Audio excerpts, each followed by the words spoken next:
सबसे पहले टूल्स में क्या लिखे हैं, स्क्रू ड्राइवर। स्क्रू ड्राइवर देखिए, स्क्रू ड्राइवर का मतलब पेचकस, नॉर्मल सभी लोग देखे हैं।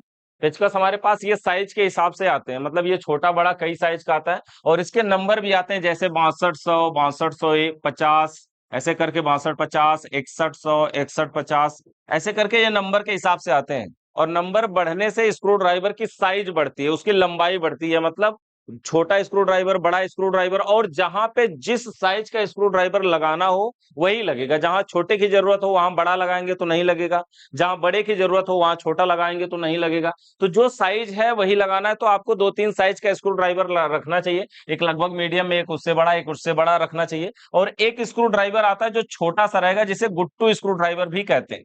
वो छोटा स्क्रू ड्राइवर होता है, मतलब बहुत ही छोटा, लगभग 2 इंच के आसपास की उसकी साइज होती है और छोटे जगहों पे उसको खोलने के लिए प्रयोग किया जाता है।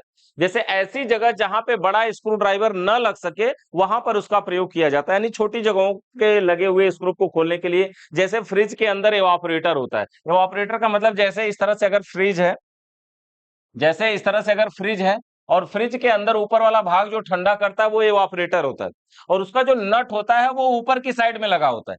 अब ऊपर की साइड में लगा होने की वजह से हमारा नीचे से कोई भी स्क्रू ड्राइवर उसमें नहीं जा सकता, क्योंकि उसकी साइज इतने बड़ी है, 1 या 2 इंच 3 इंच का है। अब इसमें क्या है, छोटा स्क्रू ड्राइवर लगा करके, गुट्टू लगा करके इसको खोलते हैं। तो बहुत सारे लोग इसका यूज करते हैं, और इसको रखना चाहिए, छोटा स्क्रू ड्राइवर और बड़ा स्क्रू ड्राइवर सभी साइज का रखना चाहिए, मतलब ये नॉर्मल चीज है पेचकस हमारा। इसके बाद अगले टूल्स में क्या है, आप में क्या लिखा हुआ है, कॉम्बिनेशन प्लायर, यानी कि पिलास। नॉर्मल ये कॉम्बिनेशन प्लायर तो सभी लोगों ने देखा होगा, यूज भी किया होगा।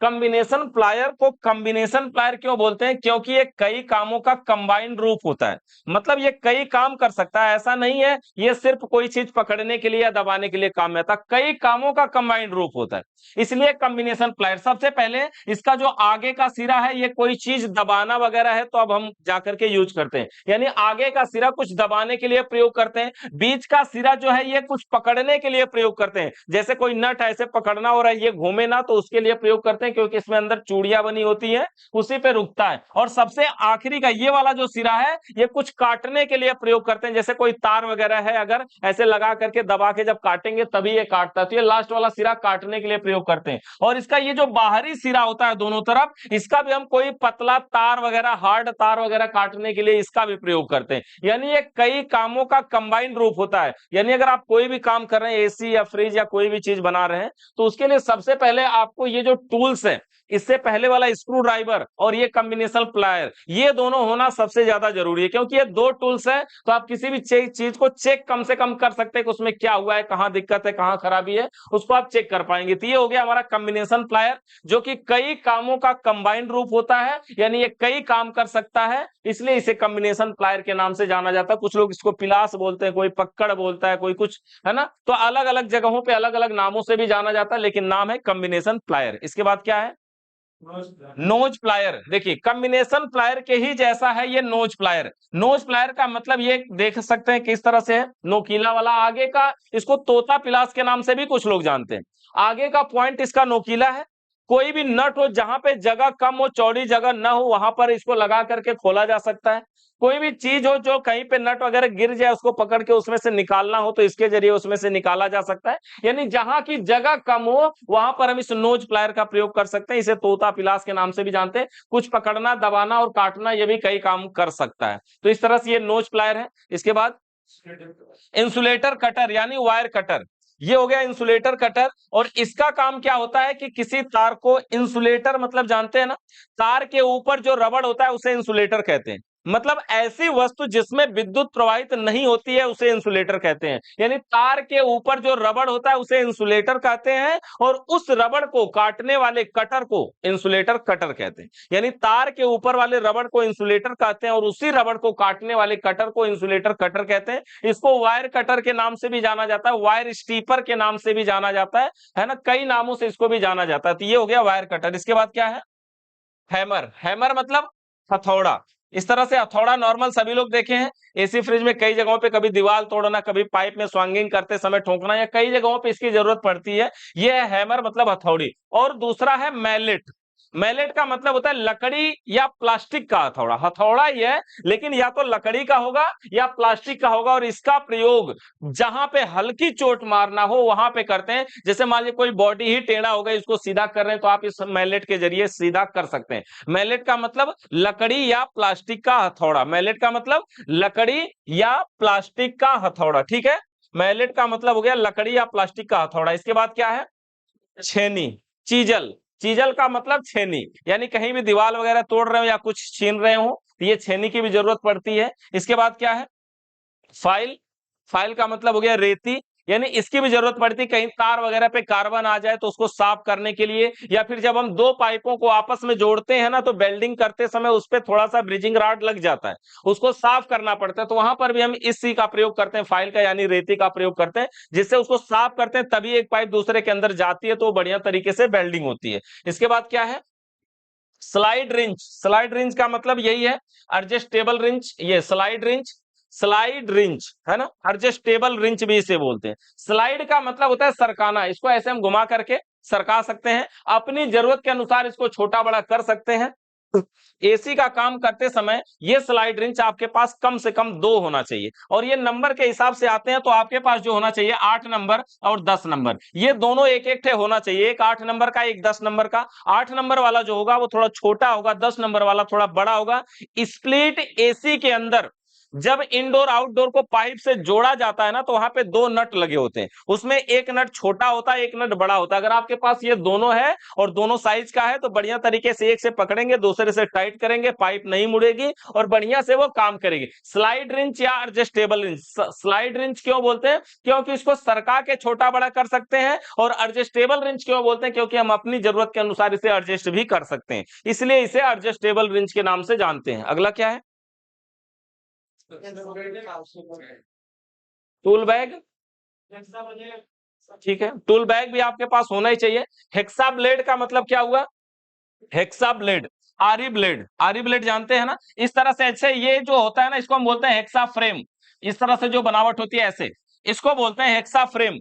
और इसके अंदर लगता है ब्लेड, यानी ये पत्ती, ये जो लोहा काटने वाली पत्ती होती है इसे हेक्सा ब्लेड बोलते हैं, और इसे हेक्सा मशीन भी बोलते हैं। ये जो इसका खाली फ्रेम होता है इसे हेक्सा मशीन या हेक्सा फ्रेम बोलते हैं, और इसको हेक्सा ब्लेड बोलते हैं, यानी पत्ती है। ठीक है, इसके बाद क्या है? रेग मार्क पेपर जानते ही हैं, कहीं पे जंग वगैरह लगाओ तो छुड़ाने के काम में आता है, ये भी नंबर के हिसाब से आते हैं। इसमें मोटा 60 नंबर, 65 नंबर, 10 नंबर, 12 नंबर, ऐसे मोटा पतला ये भी आते हैं, बालू पेपर जो होते हैं। इसके बाद और क्या है? एलन की। एलन की को जानते हैं ना, ऐसे एल आकार का देखने में होता है, एल आकार का देखने में एल आकार का होता है, और ये अंदर लगे नटों को खोलने के काम में आता है, और ये अलग अलग साइज के आते हैं। इस तरह से मार्केट में देखिए अलग अलग साइज के आते हैं, जैसे ये एलन की हो गया ऐसे एक, इसी तरह से ऐसे दूसरा एलन की हो गया, उससे थोड़ा छोटा बना दे रहे हैं, तो इस तरह से ये एलन की होता है। और एलन की जो हम यूज करते हैं एसी फ्रिज में 4 नंबर, 5 नंबर, 6 नंबर, ये 3 एलन की हम सबसे ज्यादा यूज करते हैं। 4 नंबर, 5 नंबर और 6 नंबर, ये एल आकार का आता है और इसका पूरा सेट आता है। अगर इसको खरीदेंगे ये कई साइजों का एक डिब्बा में मिलेगा, जो कि आप कोई भी यूज करिए, 4, 5, 6 नंबर का यूज हमारे एसी फ्रिज के सिस्टम में सबसे ज्यादा होता है। तो एलन की को जानते हैं ना, एलन स्क्रू को खोलने के काम में आता, मतलब ऐसे स्क्रू जिसमें ऐसे अंदर रिंच जाए और इसमें ऐसे डाल करके घुमाना हो, इस तरह से पकड़ के, वो एलन स्क्रू होता है। उसके बाद क्या है? टूल बैग, इसको जानते ही हैं। एक मिस्त्री के पास एक बैग तो होना चाहिए, और ऐसा बैग होना चाहिए जिसमें हमारी सारे टूल्स उसमें आ जाएं, सब कुछ उसमें एडजस्ट हो जाए, और इसमें टूल्स में अलग अलग खाने भी बने हो, ताकि जैसे रीले, ओएलपी या छोटी छोटी चीजें हम अलग जगहों पे रखें, और बाकी का जो हैमर और ड्रिल मशीन या ये सब चीजें हम अलग जगहों पे रखें, स्विंगिंग टूल, फ्लेयरिंग टूल, ये सब अलग जगहों पे रखें, यानी खोजने पे कोई भी चीज जल्दी से हमें मिल जाए, तो ऐसा हमारे पास एक बैग भी होना चाहिए। इसके बाद क्या है? Bridging rod. ब्रीजिंग रॉड जानते हैं, वेल्डिंग करते समय इस रॉड का प्रयोग किया जाता है। वेल्डिंग करते समय ब्रीजिंग रॉड का प्रयोग किया जाता है, और वेल्डिंग करते समय जो ब्रीजिंग रॉड लगता है ना, ब्रीजिंग रॉड एक पतली सी ऐसे तिल्लियों जैसा होता है। इसका आकार क्या बना है? एक तिल्ली होती है पतली सी, ये कॉपर ऑक्साइड का बना होता है। आग में संपर्क में आने से ये जल्दी से पानी का रूप धारण कर लेता है, मतलब अगर इस ब्रीजिंग रॉड को आग से गर्म किया जाए तो बहुत जल्दी पिघल के पानी जैसा बन जाएगा।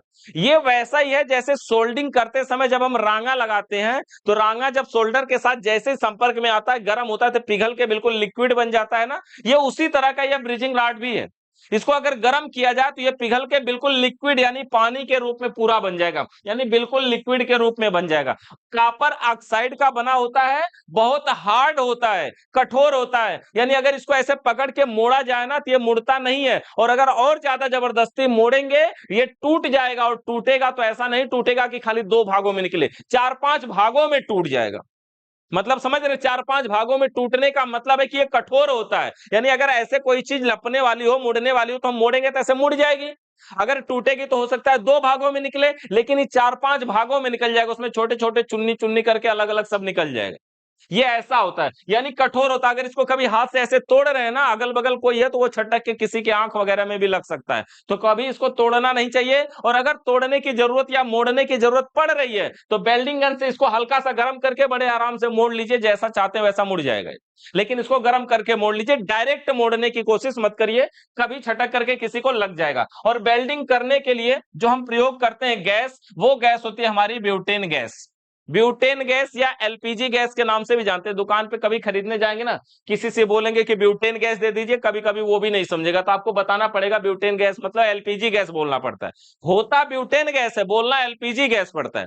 यानी अगर इसमें एलपीजी भी होता तो काम कर जाता, तो एलपीजी नहीं है, ये ब्यूटेन गैस होती है जो हमारे वेल्डिंग करने के काम में आता है, इस तरह से। ठीक है सर, घर वाले तो गैस होती है। हाँ, घर वाले गैस से हो जाएगा, लेकिन उस गैस पे आप ये वाला जो कैन इस पे ये छपा हुआ है ना, ये नहीं लग पाएगा, इसलिए उससे नहीं कर सकते। दूसरी बात कि अगर घर वाले गैस के साथ करना चाहते हैं तो अलग से उसका दूसरा वेल्डिंग गन आता है, उससे कर सकते हैं। और वो जो बड़े सिलेंडर के साथ अगर आप वेल्डिंग करना चाहते हैं, आपकी अगर स्थिर दुकान है और घूम घूम के काम नहीं करना है, कहीं जा जाके नहीं बनाना है, और ला करके लोग बनवाते हैं दुकान पे, तो वहां पे आप बड़ा सिलेंडर प्रयोग कर सकते हैं। किसी के घर जाएंगे तो पीछे 15 किलो का सिलेंडर बांध के तो जाएंगे नहीं। और अगर ऐसा करेंगे कि चलो उसके घर तो सिलेंडर मिल ही जाएगा, तो उसका गैस खत्म करेंगे तो पैसा भी काटने लगेगा, बाद में कहेगा कि आपने हमारा ही गैस तो यूज किया, जबकि गैस कितने की लगेगी, 10-20 रुपए की खाली गैस लगेगी, उससे ज्यादा की नहीं लगेगी। ये जो कैन होता है 200-250 ग्राम, लगभग 250 ग्राम इसमें गैस होता है, और इसमें कम से कम आप 7-8 फ्रिजों में वेल्डिंग बड़े आराम से कर सकते हैं, उससे ज्यादा ही कर सकते हैं। और ये छोटा भी होता है, बैग में आराम से आ जाता है, कोई दिक्कत नहीं, छोटा सा गन है और छोटा सा ये ब्यूटेन गैस है, दोनों एक साथ में लेकर के आराम से जा सकते हैं। ठीक है, तो ब्रिजिंग रॉड कॉपर ऑक्साइड का बना होता है। इसके बाद क्या है ब्रिजिंग रॉड के बाद? वेल्डिंग गन, यही हमारा हो गया वेल्डिंग गन। और देखिए वेल्डिंग गन ये जो है ना, इसको हम वेल्डिंग टॉर्च के नाम से भी जानते हैं। इस तरह से देखिए, इसकी बनावट कुछ ऐसी होती है, यहाँ पे इस तरह से इसकी बनावट कुछ ऐसी है वेल्डिंग गन, और आगे इसमें ये रेगुलेटर लगा होता है, जिसे हम रोटरी स्विच भी बोल सकते हैं। ये जो रेगुलेटर होता है, इससे हम इस गैस के फ्लेम को कंट्रोल करते हैं, कम तेज करते हैं, यहां से घुमा करके हम इसको कम तेज कर सकते हैं। और जब ये कैन पे लगेगा तो कुछ इसी आकार में लगेगा, समझिए जैसे ये बना हुआ है, इसी के ऊपर इसको लगाएंगे तो कैन लगने के बाद ऐसा दिखेगा। यहाँ पर देखते हैं, आगे देखिए, यहाँ पे है वेल्डिंग गन का चित्र, इस तरह से ये वेल्डिंग गन है, ये वेल्डिंग टॉर्च के नाम से भी जाना जाता है।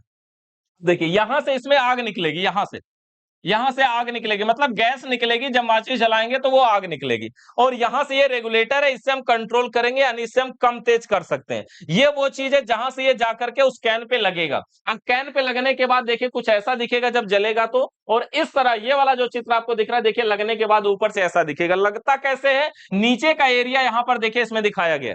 इसको लगाने का तरीका ये होता है कि ये जहां नोब होता है ना, जहां पे नोब होता है वहां पे ये प्लास्टिक थोड़ी सी ऐसे निकली होती है बाहर की साइड, और जो कैन होता है, इस कैन में भी थोड़ी सी जगह होती है, एक जगह वहां पे कटी होती है, उसी के सीध में बैठा के बस थोड़ा सा घुमा देना है, बस आराम से ये लग जाता है। केवल सीधा रखना है और थोड़ा सा ऐसे दाहिने की साइड घुमाना है, बाएं नहीं दाहिने की साइड घुमाना है। जैसे ही थोड़ा सा घुमाएंगे तुरंत लग करके सेट हो जाएगा। पूरी चूड़ी नहीं घुमाना है, बहुत थोड़ा सा घुमाना है, जैसे लगाना थोड़ा सा घुमा देना, जैसे बल्ब लगाते हैं होल्डर में ना, ऐसे लगाते हैं थोड़ा सा घुमा देते हैं तो रुक जाता है, उसी तरह से इसको भी ऐसे रखना और थोड़ा सा घुमा देना दाहिने की साइड, बिल्कुल आराम से रुक जाएगा। ये है वेल्डिंग गन जो ब्यूटेन गैस के साथ काम करता है, इसे वेल्डिंग टॉर्च के नाम से भी जानते हैं। और ये भी बढ़िया क्वालिटी, घटिया क्वालिटी, सब क्वालिटी में ये आता है। और क्या है इसके बाद?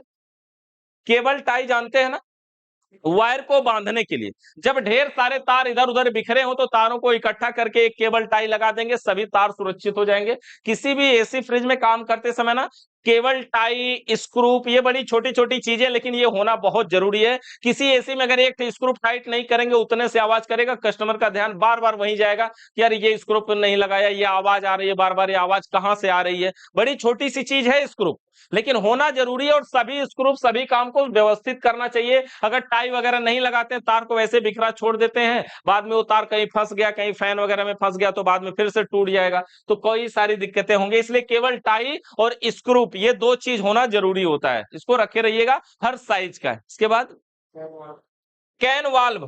कैन वाल्व का मतलब है सिलेंडर वाल्व। कैन का मतलब होता है जो हम गैस प्रयोग करते हैं एसी फ्रिज में, वो छोटे से कैन में आता है। 400 ग्राम, साढ़े 450 ग्राम का आता है, 900 ग्राम का आता है, जैसे 200 ग्राम, 225 ग्राम, 125 ग्राम, ऐसे ऐसे करके वो कैन आते हैं।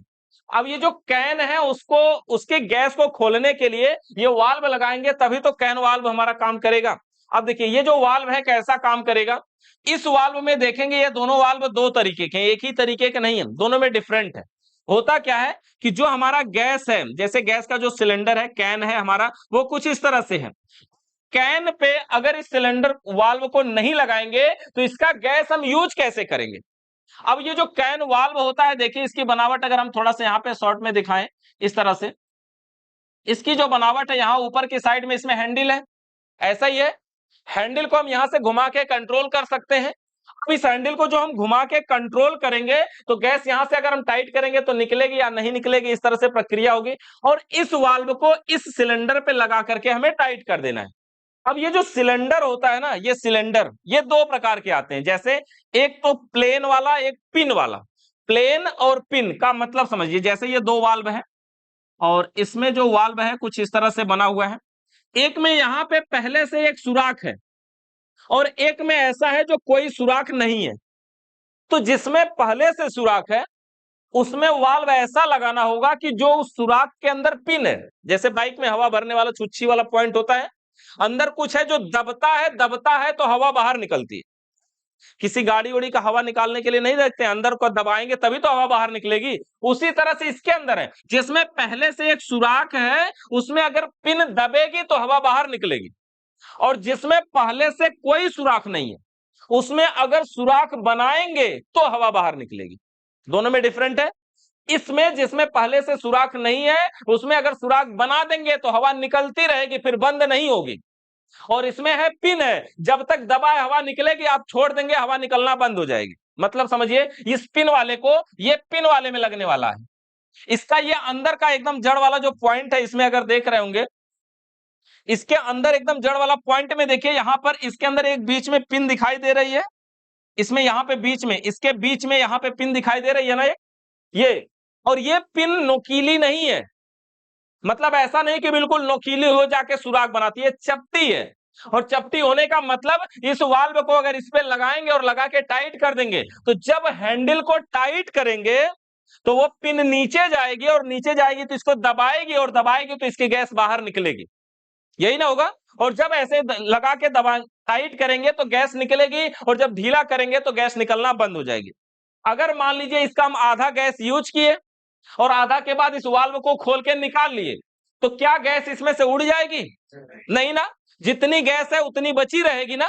अब इसमें उतनी गैस बची रहेगी, लेकिन इधर वाला जो पिन वाला वाल्व है, मतलब जिसमें सुराख नहीं है पहले से, उसमें लगेगा ये वाला वाल्व जो चौड़ी चूड़ी का है। इसकी चूड़ी भी चौड़ी है, बड़ा है, ये देखने में पता चलता है, ये चौड़ी चूड़ी का है। और इसको जब टाइट करते हैं, पहले तो टाइट करते हैं, इसको टाइट करने का तरीका भी ये होता है कि पहले इस हैंडल को हम पूरा ढीला कर लें।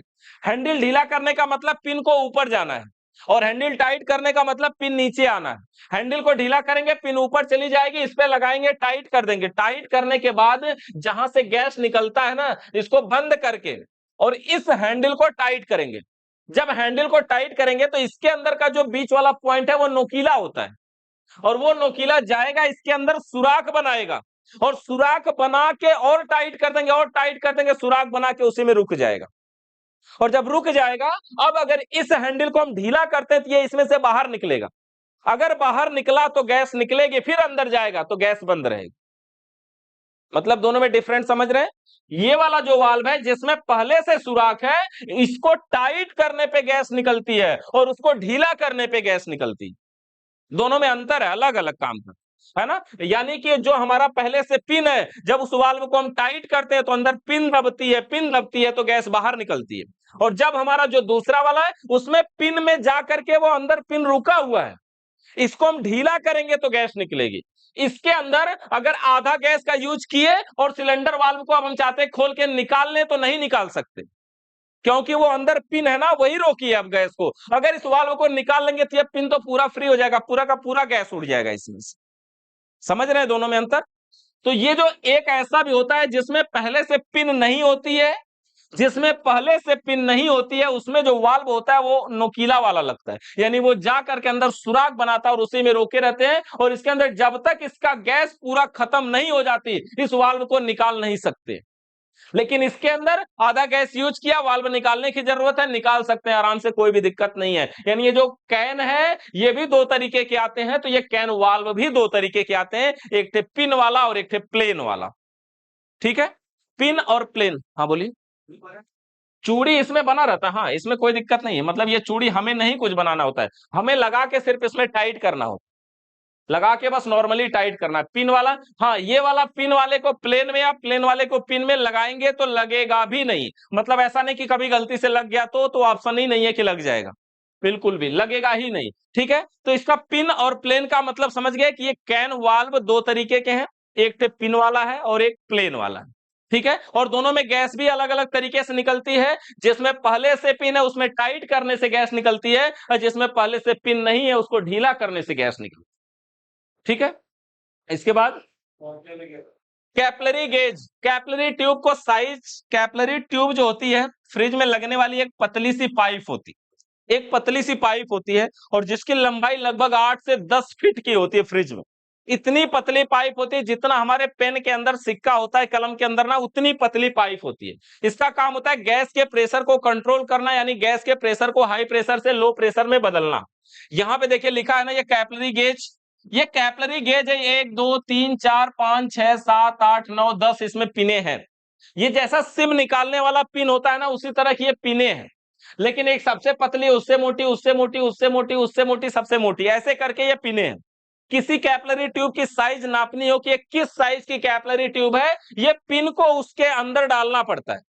जो साइज उसमें परफेक्ट चली जाए तो समझिए उसी साइज की वो पिन है। तो कैपलरी ट्यूब की साइज नापने के लिए कैपलरी गेज का प्रयोग किया जाता है। इसमें ये 10 पिने हैं, मोटी पतली सब है इसमें, जो उसमें चला जाएगा उसी साइज की कैपलरी ट्यूब होगी। इनकी पिनों के हिसाब से भी आप समझ पा रहे होंगे कि कैपलरी ट्यूब का जो व्यास होता है वह तो या तो सबसे कम ये वाली साइज है या सबसे बड़ी साइज ये है, इतने साइज होती है। यानी पेन के सिक्का की मोटाई के बराबर ही लगभग ये दिख रहा है, और उससे ज्यादा मोटा होती नहीं है कैपलरी ट्यूब। यानी कैपलरी ट्यूब बहुत पतली सी एक पाइप होती है जो रेफ्रिजरेंट के प्रेशर को कंट्रोल करती है, यानी हाई प्रेशर से लो प्रेशर में बदलती है। इसके बाद चार्जिंग पाइप, मतलब रबड़ की चार्जिंग पाइप। देखिए इस तरह की ये पाइप है, और ये जो रबड़ की चार्जिंग पाइप है ना, इसमें दोनों साइड में चूड़ीदार नट लगे होते हैं। यहां पर देखिए और इस साइड में देखिए, दोनों साइड में चूड़ीदार नट लगे हैं। यहां पर भी देखिए इस साइड में भी लगे हैं, इस साइड में लगे हैं, दोनों साइड में चूड़ीदार नट लगे हैं। इसका काम होता है एसी फ्रिज में प्रेशर चढ़ाना, वैक्यूम करना, गैस चार्ज करना, सभी जगहों पे इसका प्रयोग करते हैं। यानी एसी में गैस चार्ज करना या फ्रिज में गैस चार्ज करना तो ये पाइप होना जरूरी है। उसमें वैक्यूम करना यानी उसके अंदर की नमी को बाहर निकालना तो ये पाइप जरूरी है। उसमें कोई भी प्रेशर चढ़ा के लीकेज चेक करना है तो ये पाइप जरूरी है। तो इस तरह से ये हमारी रबड़ की चार्जिंग पाइप होती है। और ये जो पाइप है दोनों साइड में चूड़ीदार नट लगे होते हैं, यानी दोनों नटों को हम एक को एसी की साइड में टाइट कर देंगे और एक को अपने सिलेंडर पे टाइट कर देंगे। जैसे अगर ये वाल्व ही था, इससे पहले जो हमारा वाल्व था, इसमें ये जो साइड वाला सिरा है ना, ये इसी सिरे पे एक तरफ रबड़ की चार्जिंग पाइप टाइट करेंगे। जैसे ये वाला है तो इसमें इसी सिरे पर रबड़ की चार्जिंग पाइप टाइट करेंगे। जैसे यहां पर ये चूड़ियां बनी रहेंगे तो यहीं पे टाइट करेंगे। तो ये चार्जिंग पाइप रबड़ के हमारे दोनों साइड में चूड़ीदार नट लगे होते हैं। अब इन नटों में एक साइड में पिन होती है और एक साइड में कुछ भी नहीं होता है। यानी इस नट के अंदर का सीन यहां पर देखिए, इसके अंदर बीच में कुछ ऐसा दिख रहा है और इसके अंदर खाली दिख रहा है। दोनों में अंतर दिख रहा है क्या? है ना, इसके अंदर कुछ खाली है और इसके अंदर कुछ पिन है।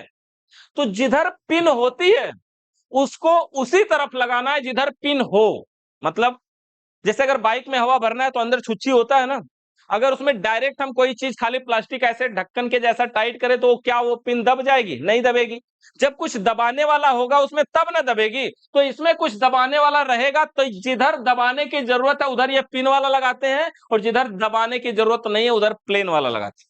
ऐसे भी याद कर सकते हैं कि जो हमारा पिन वाला सिरा होता है वो सिस्टम में जोड़ा जाता है, वो फ्रिज में जोड़ा जाता है, वो एसी में जोड़ा जाता है। यानी क्योंकि एसी में ही पिन लगी होती है, फ्रिज में ही पिन लगी होती है चार्जिंग लाइन में, तो वहीं पे इसको जोड़ा जाता है। मतलब ये दो सिरे होते हैं, दोनों तरफ के सिरों के चूड़ियों में बराबर होता है, लेकिन इसके अंदर ये जो पिन और प्लेन की बात है तो एक तरफ खोखला होता है और एक तरफ पिन होती है। पिन को उसी तरफ लगाना चाहिए जिधर पिन हो। ये पिन अगर कभी खराब हो जाती है, टूट जाती है, ये पिन अलग से भी मिल जाती है, इस पिन को आप दोबारा लगा सकते हैं। इसके किनारे पे यहाँ ये जो व्हाइट कलर का दिख रहा है ना, ये रबड़ लगा हुआ है, यानी वार्सल भी लगा होता है, ये भी लगा होना जरूरी है। कभी अगर ये रबड़ गिर जाए तो ये भी अलग से मिलता है, और अगर रबड़ को नहीं लगाते हैं तो वहां से गैस लीक करेगी, यानी वहां से गैस लीक करेगी, फिर सही से बैठेगा नहीं। ठीक है, ये दोनों को समझे। पहली बात तो दोनों तरफ चूड़ीदार नट लगे हैं। दूसरी बात, एक तरफ पिन होती है और एक तरफ पिन नहीं होती। इसमें भी देखिए छोटा चित्र है फिर भी दिख रहा है ना, एक तरफ पिन है और एक तरफ पिन नहीं है। बीच में व्हाइट सा नहीं दिख रहा है छोटा सा, है ना? तो एक तरफ पिन है और एक तरफ पिन नहीं है। दूसरी चीज, जिधर पिन होती है कैसे पता करें? तो ये पाइप देखिए, यहां से ये पाइप सीधा गई है ना, और ये वाली पाइप देखिए ऐसे करके ऐसे टेढ़ा हुई है टेढ़ा ना। जिधर टेढ़ा होता है उधर ही पिन होती है। यह एक पहचान है कि जिधर टेढ़ी पाइप होती है उधर पिन होती है। ये भी एक पहचान है। तो इस तरह से इस साइड में पिन है और इस साइड में पिन नहीं है, जिस भी पाइप को देखेंगे। और दूसरी चीज, ये जो नट है दोनों साइड का ना, इसकी जो साइज है ये 1/4 साइज है, 1/4। 1/4 अगर साइज है तो इसको हम फ्रिज में भी लगा सकते हैं और सिलेंडर वाल्व में भी लगा सकते हैं, गेज में लगाना हो तो गेज में भी लगा सकते हैं। सिर्फ एक जगह R134, R600, R22, इन सब गैस चार्ज करने के लिए हम ये वाली दोनों साइज जो बराबर है उसका प्रयोग कर सकते हैं। R32 और 410, R32 और R410 ये जो गैसें हैं एसी के लिए हैं।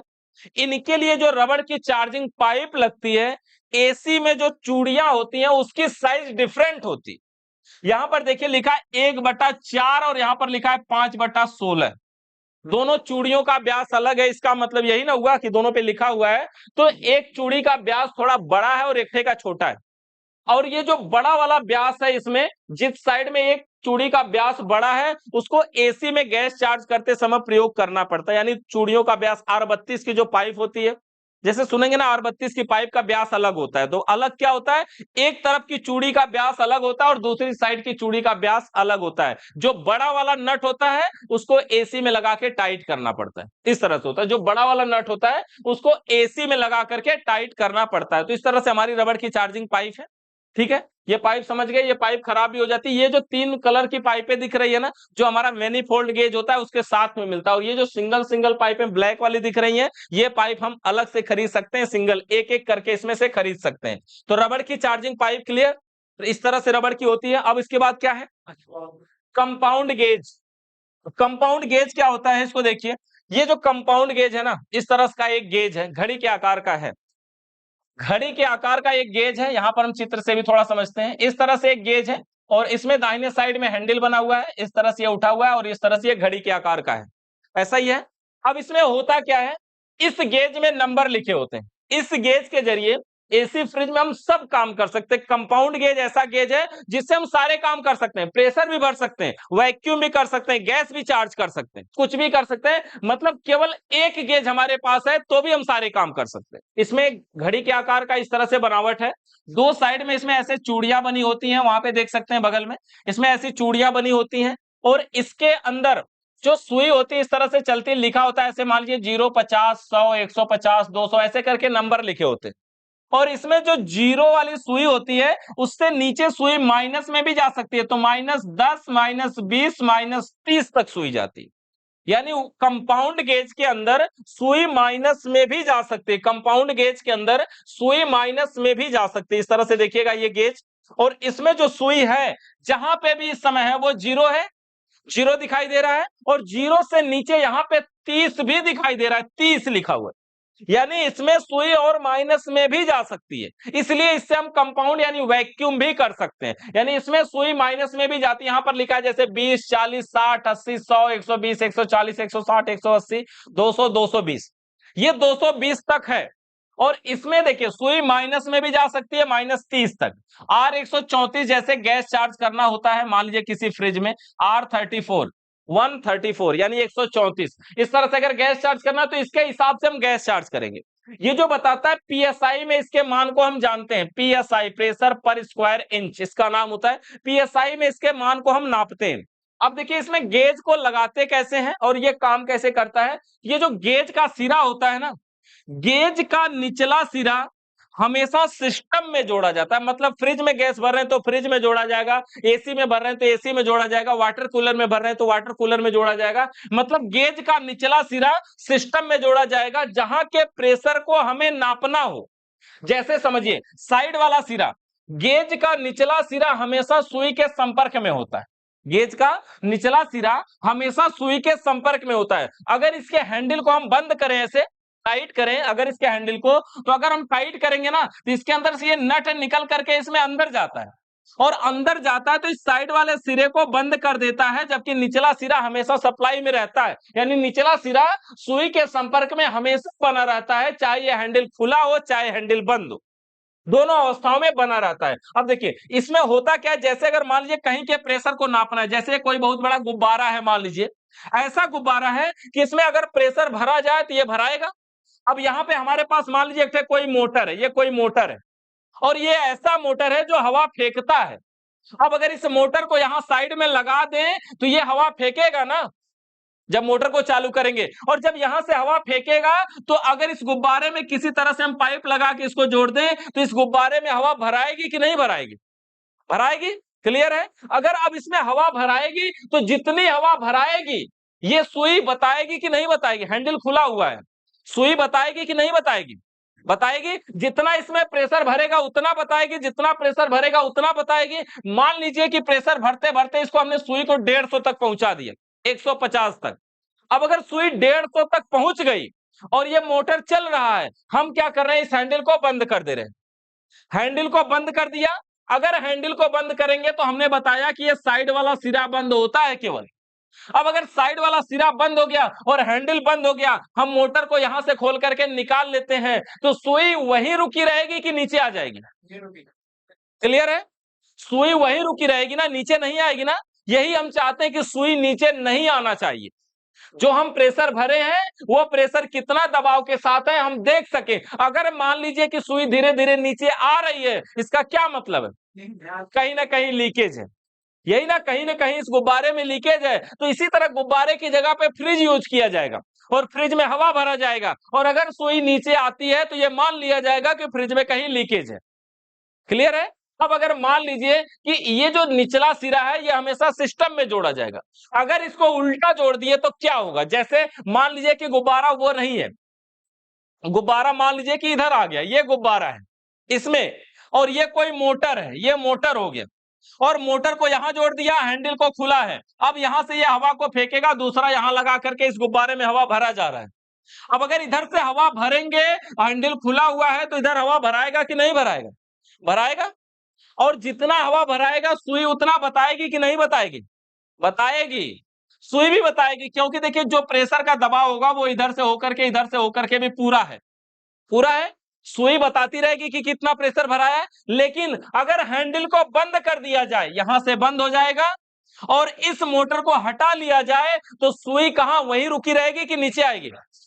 नीचे आ जाएगी। क्लियर है? सुई वहां नहीं रुकेगी, नीचे आ जाएगी। नीचे आ जाने का मतलब यह है कि देखिए निचला सिरा हमेशा संपर्क में होता है। यही मेन बात, यही है, एक ही पॉइंट है कि गेज का निचला सिरा हमेशा सिस्टम में जोड़ा जाएगा। फ्रिज है तो फ्रिज में, एसी है तो एसी में, वाटर कूलर है तो वाटर कूलर में, डीप फ्रीजर है तो डीप फ्रीजर में। यानी गेज का निचला सिरा हमेशा सिस्टम में जोड़ा जाता है। क्लियर है? गेज का निचला सिरा हमेशा सिस्टम में जोड़ा जाता है। अगर उल्टा जोड़ देंगे तो फिर बाद में नहीं बताएगा, हैंडल बंद करने के बाद उसका संपर्क टूट जाएगा। ठीक है? तो इस तरह से ये हमारा गेज होता है। इसमें देखिए दोनों साइड में चूड़ियां बनी होती हैं और दोनों चूड़ियों का व्यास बराबर होता है। जो रबड़ की चार्जिंग पाइप इसमें लग सकती है वही रबड़ की चार्जिंग पाइप इसमें भी लगती है। ये हैंडल है, ये हैंडल को टाइट करेंगे तो ये साइड वाले सिरे को बंद करता है, इस वाले सिरे को बंद करता है, सामने को नहीं। ठीक है, अब क्या 220 तक ये रहता ये 220 नहीं, ये 700 800 तक भी आता है, ये हाई प्रेशर के लिए भी आते हैं।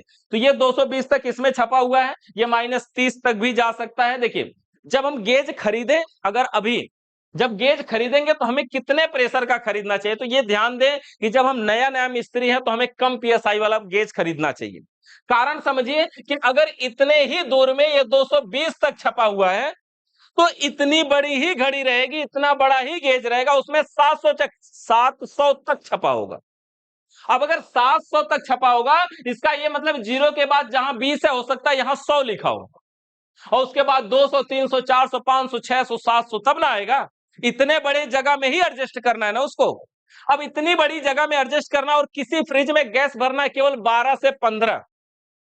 अब केवल 12 भरना है, एक तो ये खुद है 20 है, अगर इसके हिसाब से 12 से 15 भरना होता तो 20 का जो आधा मोटी वाली लाइन होगी ये 10 होगी, यही ना होगी, 20 से जो नीचे वाला पॉइंट होगा। और अगर हमें 12 भरना है तो इससे हम एक आध पॉइंट थोड़ा सा आगे भर देंगे तो हमारा लगभग हो जाएगा 12 से 15 के बीच में, अगर ऐसा गैस भरना है। अगर यही मान लो 700 पीएसआई वाला होता और 20 की जगह 100 होता, और अब हमें 12 से 15 भरना होता, तो 100 का आधा आते तो ये 50 आता, और 50 से भी कितना कम कर ले, ये 12 आ जाए तो एग्जिट हम करंट नहीं लगा सकते, थोड़ा सा बढ़ा देंगे तो बहुत ज्यादा बढ़ जाएगा। एक पॉइंट भी बढ़ा दिए तो पता चला कि बहुत ज्यादा 10-10 पॉइंट के करीब बढ़ जाएगा। इसलिए नए मिस्त्री के लिए कम प्रेशर वाला गेज यूज करना चाहिए, जिसका मान कम हो, कम पीएसआई वाला गेज प्रयोग करना चाहिए। बाद में जब आपके पास एक्सपीरियंस हो जाता है तो आप हाई प्रेशर गेज प्रयोग करिए, कोई दिक्कत नहीं। शुरू में समझने के लिए बस इसको ऐसे समझिए, ये जूम आउट करके दिखा रहा है, वो जूम इन करके दिखाएगा, यही बात है।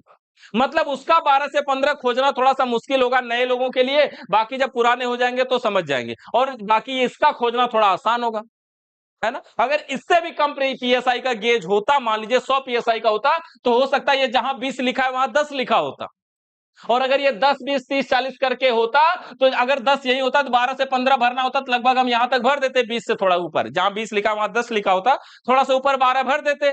लेकिन इसमें 12 भरना है तो ये जो मोटे वाला पॉइंट है वो 10 है, तो एक पॉइंट और बढ़ा लेंगे, लगभग 12 हो जाएगा। इस हिसाब से हमें देखना पड़ता है। तो गेज में हम क्या देखते हैं, केवल पीएसआई, पीएसआई इसमें लिखा होता है एक साइड में पीएसआई। कभी कभी कुछ में ये बाहरी सिरा में पीएसआई होता है, कुछ में अंदर सिरा में होता है। इसमें देखिए ये अंदर जो 20 40 60 80 100 लिखा है, यही पीएसआई है, इसी को हमें देखना है। किसी में गैस भरना 12 से 15 तो उसी को देखना है। कभी गैस भरना मान लीजिए इसमें 55 से 60, तो इसका ये मतलब है कि 60 तो यहां है और 55 इससे थोड़ा पहले होगा, यानी 60 से थोड़ा बहुत नीचे भी सुई रहे तो कोई दिक्कत नहीं है, गैस चार्ज हो चुकी है, समझिए इतना गैस हमें भरना है। तो इस तरह से हमारा गेज होता है और इस तरह से हमारा काम करता है। अब ये जो गेज होते हैं ना, वो तो सिंगल गेज था, कंपाउंड गेज था। ये देखिए दोनों गेज है, प्रेशर गेज और कंपाउंड गेज का मिला हुआ रूप है। इसमें दो है, ये केवल प्रेशर गेज नहीं है, प्रेशर गेज और कंपाउंड गेज का मिला हुआ रूप है, ठीक है।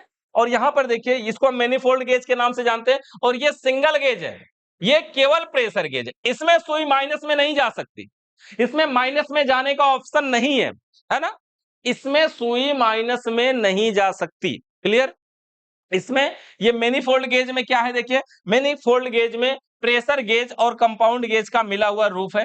जब इसको खरीदते हैं, ये रबड़ की चार्जिंग पाइप भी 3 ठे साथ में मिलती है। इसकी जो बनावट है कुछ इस तरह की है, देखिए यहां से एक बीच वाले में और एक लास्ट में, और यहाँ पे एक हैंडल है, ये हैंडल है, और उसके बाद इधर से एक घड़ी है, और यहां से दूसरी आकर के एक और घड़ी है, और हैंडल इसका दूसरे साइड में भी है। दोनों तरफ इसमें हैंडल है, 3 पाइपें नीचे की तरफ हैं, और ये 2 ठे घड़ी है।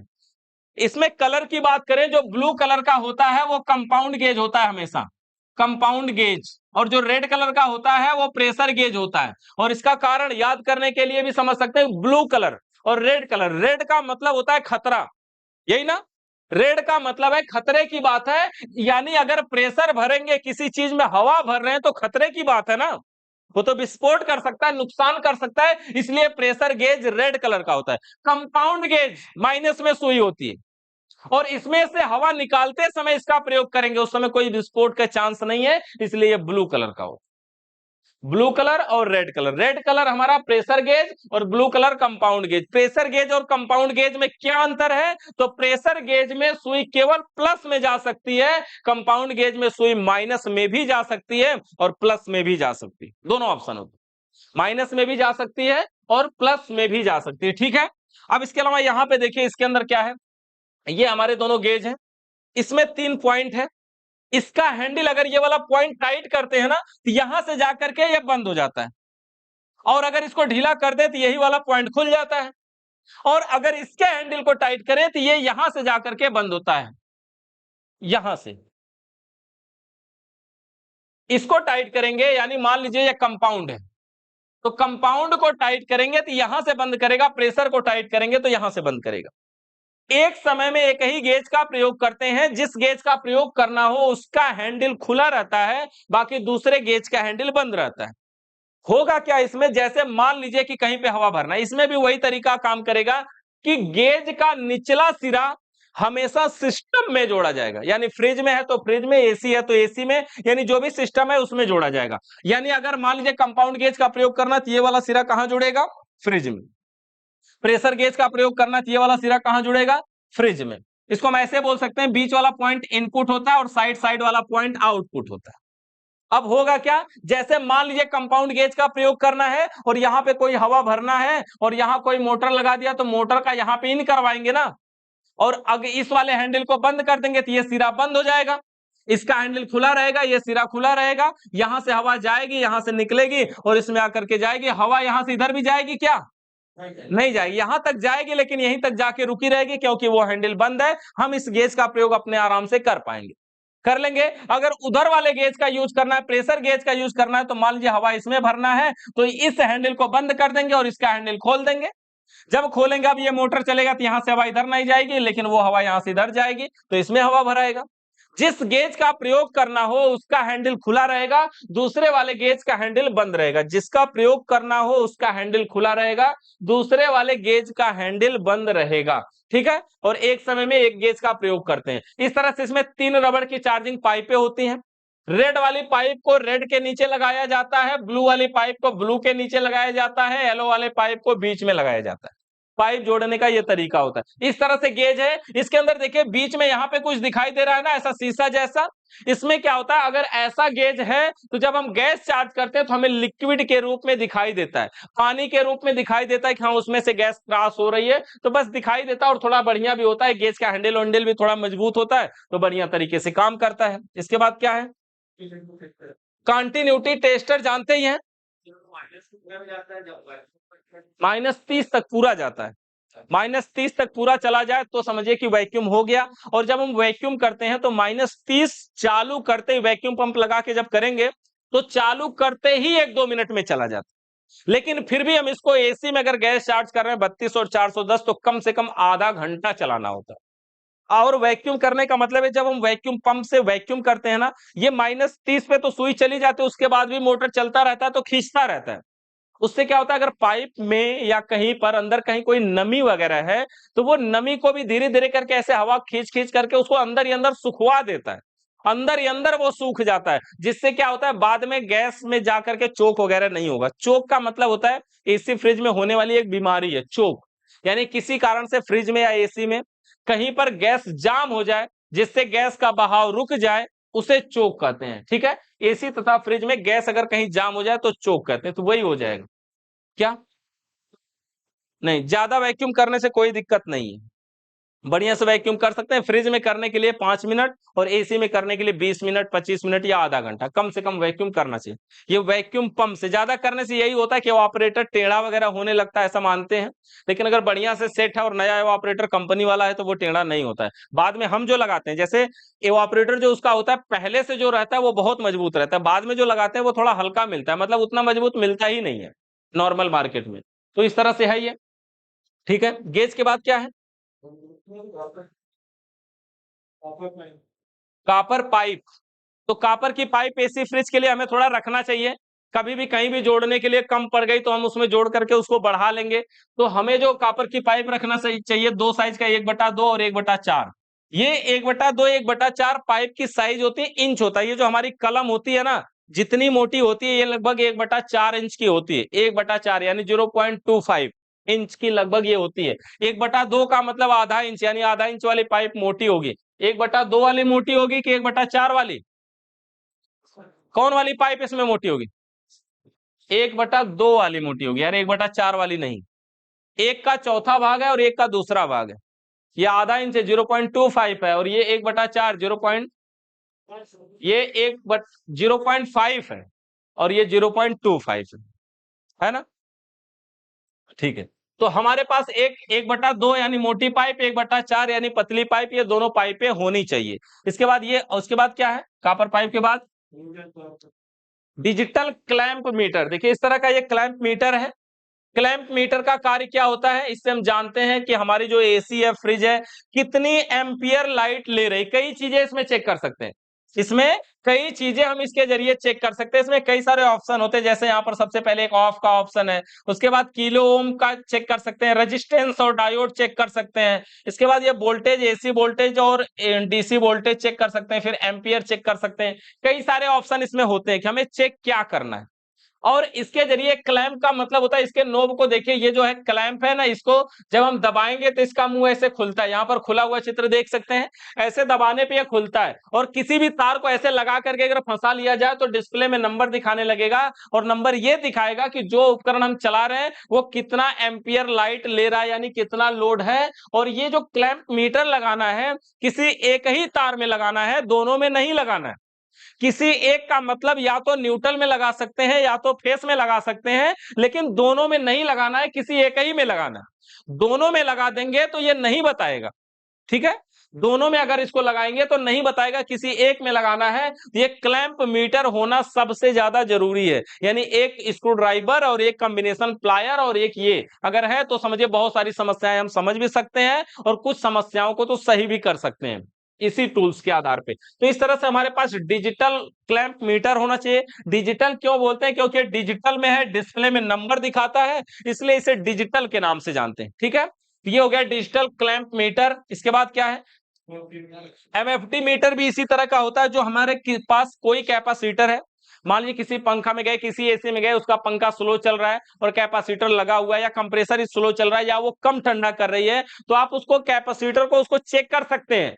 45 एमएफडी अगर लिखा है तो क्या उसमें 45 एमएफडी की पावर है भी कि नहीं है? जितना लिखा है उतनी पावर होना जरूरी नहीं है, क्योंकि कंपनी वाले पहले से ही प्लस माइनस 5% तो वैसे लिख के दे देते हैं, है ना? लेकिन उससे ज्यादा भी, मान लीजिए 45 एमएफडी लिखा और चेक किया आपने तो 15 एमएफडी बचा हुआ है, तब तो समझिए अब उससे कैसे कंप्रेसर चलेगा? जहां 45 की जरूरत है वहां 15 लगाएंगे तो, है ना? तो इसलिए हमारे पास एमएफडी मीटर भी होना चाहिए, जो हम किसी कैपेसिटर को चेक कर सकते हैं। और नॉर्मल लोग तो जानते हैं, ऐसे बोर्ड में ही लगा करके साट मार के चिनगारी के हिसाब से समझ लेते हैं कि नहीं कैपेसिटर में पावर है कि नहीं है, लेकिन उससे हम कंफर्म नहीं समझ सकते। 45 एमएफडी का कैपेसिटर में अगर 15 एमएफडी भी पावर रहेगी, और अगर उसको 60 मारेंगे तो चिनगारी निकलेगी, और निकलेगी फिर आप समझ नहीं पाएंगे कि कितनी पावर इसमें बची है। इसलिए एमएफडी मीटर होना जरूरी है। और उसके बाद टेम्परेचर मीटर। देखिए ये डिजिटल टेम्परेचर मीटर, या इसको थर्मोमीटर के नाम से भी जानते हैं। इसका काम ये होता है कि जब कभी किसी के घर आप एसी फ्रिज बनाने जाएंगे ना, कभी कभी एसी को लगा देंगे और एसी ठंडा भी करेगी, आप कहेंगे ठंडा कर रही, कस्टमर मानेगा ही नहीं, वो कहेगा नहीं कर रही, आप कहेंगे कर रही है, वो कहेगा बस इतने ठंडा करेगी क्या, मतलब उसको लगेगा कम ठंडा कर रही। तो आपको दिखाना पड़ेगा, प्रूफ करना पड़ेगा कि हाँ सच में ठंडा कर रही है। दिखाने के लिए आपको ये टेम्परेचर मीटर होना चाहिए कि जिस रूम में एसी लगी है, एसी का जो टेम्परेचर होता है लगभग 15 डिग्री टेम्परेचर तक आ सकता है अगर उसके पास लगा देंगे तो। अगर उसको कम से कम सेटिंग जो करते हैं वो 16 डिग्री से नीचे नहीं आती है। रूम की जो सेटिंग होती है वो रिमोट के द्वारा जो की जाती है एसी में, तो कम से कम 16 डिग्री और ज्यादा से ज्यादा 30, 16 से लेकर के 30 के बीच में ही इसको सेट किया जा सकता है। 16 डिग्री टेम्परेचर सेट करके ऑपरेटर के पास अगर इस टेम्परेचर मीटर को रखेंगे तो इसके डिस्प्ले में दिखाएगा कि इस समय एसी कितना ठंडा कर रही है, ठीक है? दिखाएगा कि इस समय एसी कितना, जैसे इसमें देखिए डिस्प्ले में 32.5 दिखा रहा है ना, ये समझिए एसी से नहीं है, ऐसे ही नॉर्मली खींचा हुआ है। यानी अगर ये जो इसका यहाँ पे है, ये जो आगे का नोब है ना, इसी नोब को केवल ऑपरेटर के सामने लगाना है जहां से हवा निकल रही। हवा जब निकलेगी तो ये नोब सेंस करेगा और सेंस करके डिस्प्ले में दिखाएगा कि कितना ठंडा कर रही है।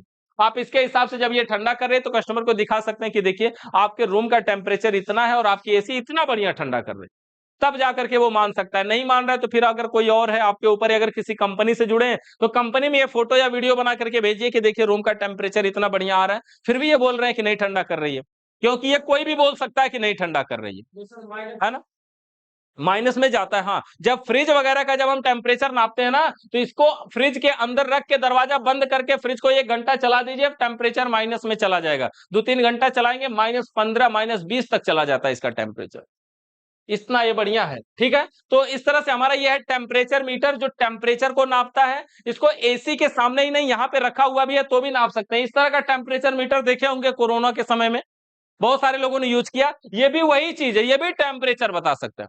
अगर हमारे पास ऐसा टेम्परेचर मीटर है तो भी हम एसी के टेम्परेचर को नाप सकते हैं। इसमें फर्क ये कि इसे लेके खड़ा रहना पड़ेगा। इसमें क्या है, एक जगह वहां पे फंसा करके इसको रख के छोड़ दीजिए आधी घंटा के लिए, आराम से आधा घंटा बाद देखिए कि क्या टेम्परेचर आया है ना। तो इन दोनों में यही फर्क है, लेकिन ये भी टेम्परेचर ही बताता है, ये भी टेम्परेचर बताता है। अब ये शरीर का टेम्परेचर उस समय बता रहा था माथे के यहाँ लगा करके, और ये है हमारा रूम का टेम्परेचर बताएगा। इसका टेम्परेचर मीटर नॉर्मली हाथ में लेकर के अगर ऐसे रगड़ा जाए तो ये नंबर बढ़ने लगता है। ऐसे रगड़ेंगे तो जब गर्म होगा तो बढ़ेगा ही, और जब इसको नॉर्मल किया जाए यानी ठंडा किया जाए तो ये टेम्परेचर घटता है। ठीक है, तो इस तरह से है ये हमारा टेम्परेचर मीटर। और क्या है, फ्लेयरिंग टूल। देखिए इस तरह का एक टूल है, फ्लेयरिंग टूल के नाम से जाना जाता है। कॉपर की पाइप में फ्लेयर बनाने के लिए इसका प्रयोग किया जाता है। फ्लेयर का मतलब ये होता है, जैसे कॉपर की पाइप है उसमें कॉलर बनाना है, इस तरह से पाइप है, पाइप का एक सिरा ऐसे बनाना है इस तरह से, जैसे कॉलर के आकार का। ये कॉलर के आकार का बनाते क्यों है, क्योंकि इसमें एक नट लगाते हैं, उस नट का नाम भी होता है फ्लेयर नट। अगर इसको हम साइड से, नट को साइड से बनाए तो देखिए ये नट की जो बनावट होगी कुछ लगभग इस तरह की होगी, ऐसे है ये नट। ये नट पीछे की साइड से ऐसे पतला होता है और आगे की साइड से चौड़ा होता है। पीछे की साइड से पतला होता है, आगे की साइड से चौड़ा होता है, अंदर की साइड में चूड़ियां बनी होती। अगर इस नट को यहां से ऐसे डाला जाए तो ये आगे वाला सिरा चला जाएगा, पीछे वाला सिरा रुक जाएगा, और अगर चला गया और रुक गया तो इसका आकार कुछ ऐसा रुकेगा, ऐसा रुकेगा। अब हम इसको जहां चाहे लगा के, गेज वगैरह में कहीं भी लगा के इसको हम टाइट कर सकते हैं, क्योंकि अंदर की साइड में चूड़ियां बनी है। कॉपर की पाइप में फ्लेयर बनाने के लिए, कॉलर बनाने के लिए फ्लेयरिंग टूल का प्रयोग करते हैं। ये है फ्लेयरिंग टूल। फ्लेयरिंग टूल के अंदर ये जो भाग है, ये 2 भाग होते हैं। इसमें एक भाग का नाम होता है ब्लॉक, एक भाग का नाम होता है ब्लॉक, और दूसरे भाग का नाम होता है इसमें योक। ब्लॉक और योक, इसमें 2 भाग होते हैं। ब्लॉक में पाइप को लॉक किया जाता है और योक लगा के फ्लेयर बना लिया जाता है। लॉक करने का मतलब ये हुआ, जो ब्लॉक होता है उसकी बनावट देखिए कुछ ऐसी है, मान लीजिए इस तरह से है। इसमें अलग अलग साइज के सांचे बने होते हैं, अलग अलग साइज के, छोटे बड़े, उससे बड़े, उससे बड़े, इस तरह के अलग अलग साइज के सांचे बने होते हैं। इस तरह से अलग अलग साइज के ऐसे सांचे बने होते हैं। जिस साइज की कॉपर की पाइप हो उसी साइज वाले में लगाना होता है। दूसरी साइज में लगाएंगे या तो ढीला पड़ जाएगा या छोटा ही पड़ जाएगा। तो जिस साइज की पाइप है उसी में लगाना है। और ये जो ब्लॉक होता है, इसमें एक साइड का मुंह जो होता है उसमें कॉलर जैसा बना होता है, जबकि विपरीत साइड का जो मुंह का मतलब इसकी बारी, जो किनारा होता है वो कॉलर के जैसा बना होता है, और एक साइड में ऐसे खड़ी बारी होती है।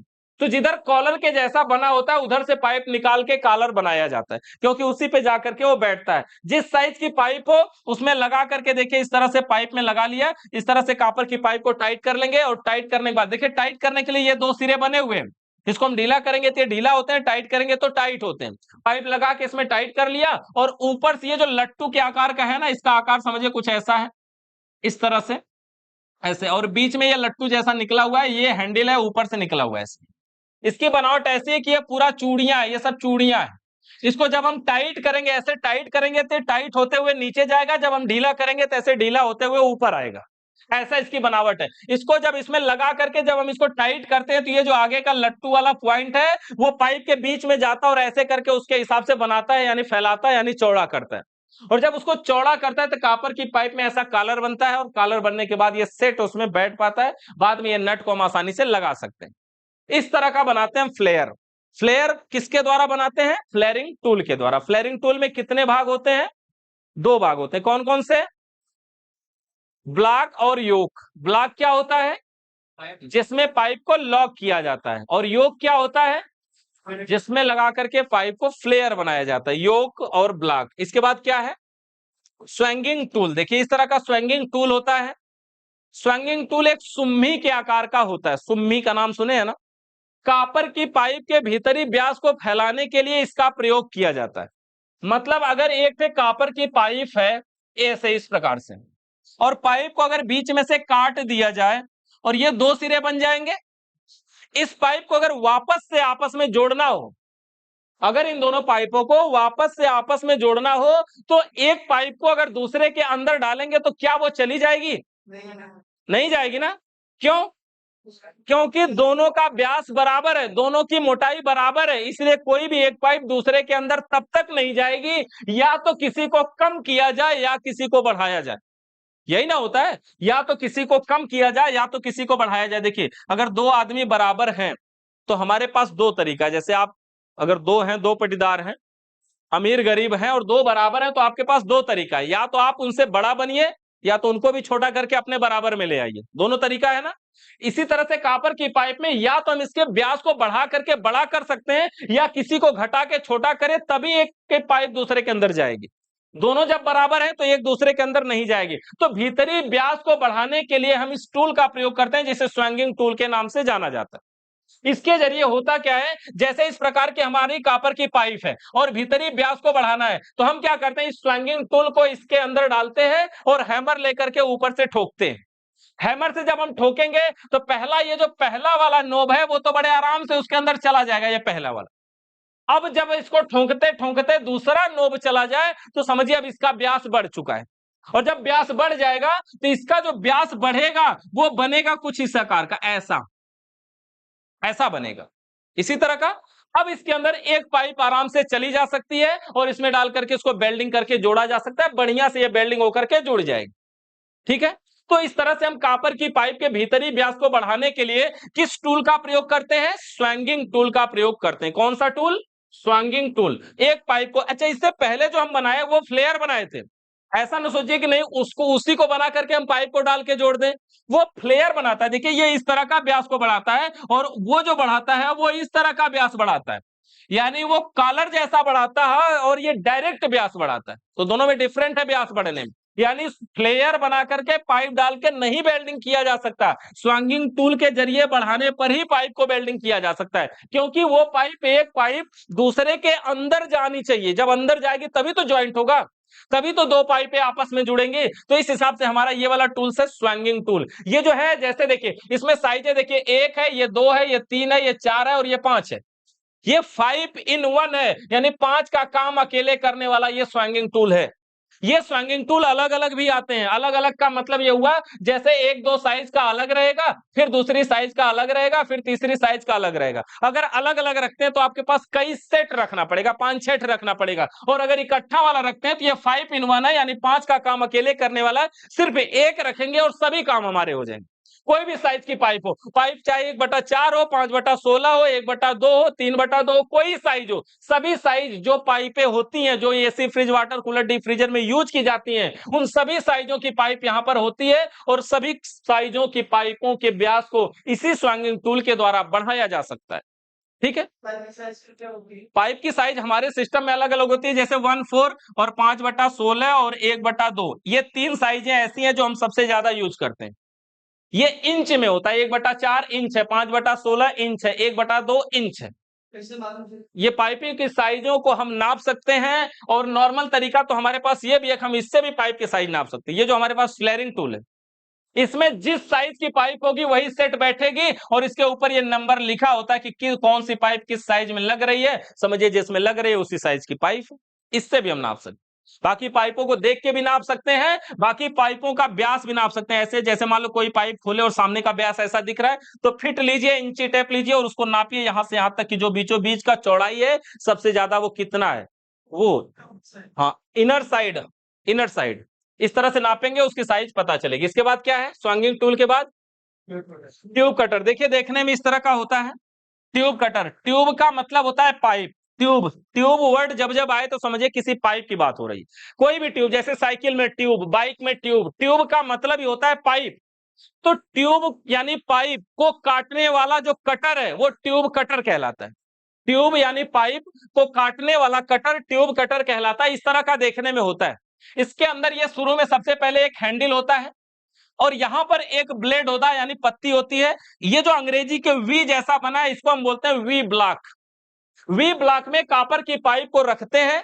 हैंडल को टाइट करेंगे तो ये जो पत्ती है बाहर निकलेगी, ढीला करेंगे तो वो वापस जाएगी। हैंडल को टाइट करेंगे, ऐसे घुमाएंगे, जब टाइट करेंगे तो ये पत्ती इधर आएगी और ढीला करेंगे तो ये पत्ती वापस जाएगी। और इसमें अगर कॉपर की पाइप को रख करके हैंडल को टाइट करते हैं तो पाइप में ये आकर के टच हो जाता है। टच होने के बाद क्या करते हैं, इस ट्यूब कटर को इसके ऊपर से घुमाते हैं, एक राउंड घुमा लेते हैं तो थोड़ा सा फिर टाइट कर लेते हैं, फिर एक राउंड घुमाते हैं, थोड़ा सा फिर टाइट कर लेते हैं, फिर एक राउंड घुमाते हैं, थोड़ा सा फिर टाइट कर लेते हैं। ऐसे थोड़ा थोड़ा घुमाते हैं और थोड़ा थोड़ा टाइट करते हैं। अगर एक ही बार में ट्यूब कटर के हैंडल को ज्यादा टाइट कर देते हैं तो कॉपर की पाइप पिचक जाएगी, और पिचक जाएगी तो फिर जहां पिचक गई उसके आगे जब घुमाएंगे तो घूमेगा नहीं, और घूमेगा नहीं तो कॉपर की पाइप हमारी कटेगी नहीं।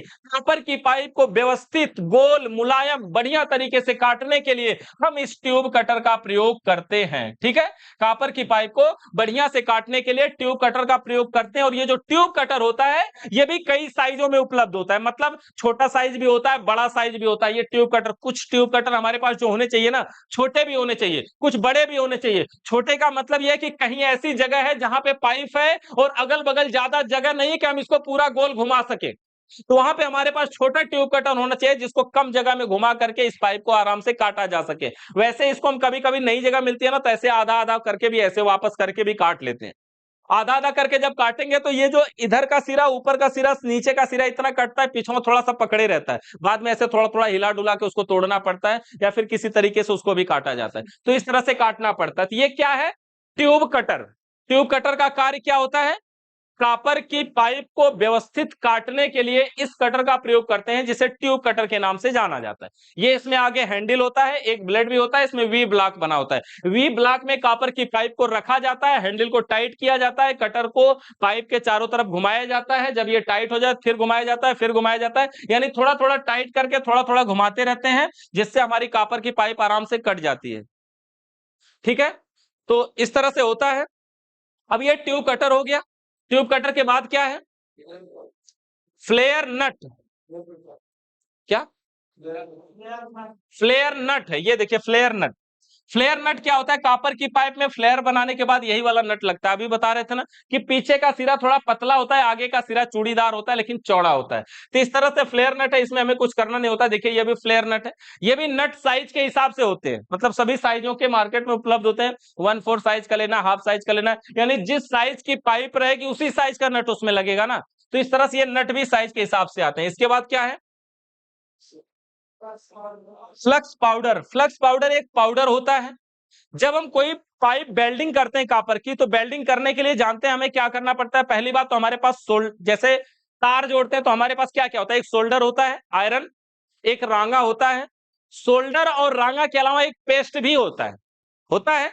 उसी तरह से जब हम यहां पर वेल्डिंग करते हैं एसी फ्रिज के सिस्टम में, तो हमारे पास एक वेल्डिंग गन होता है, एक ब्रिजिंग रॉड होता है और एक पाउडर होता है जिसे हम फ्लक्स पाउडर के नाम से जानते हैं।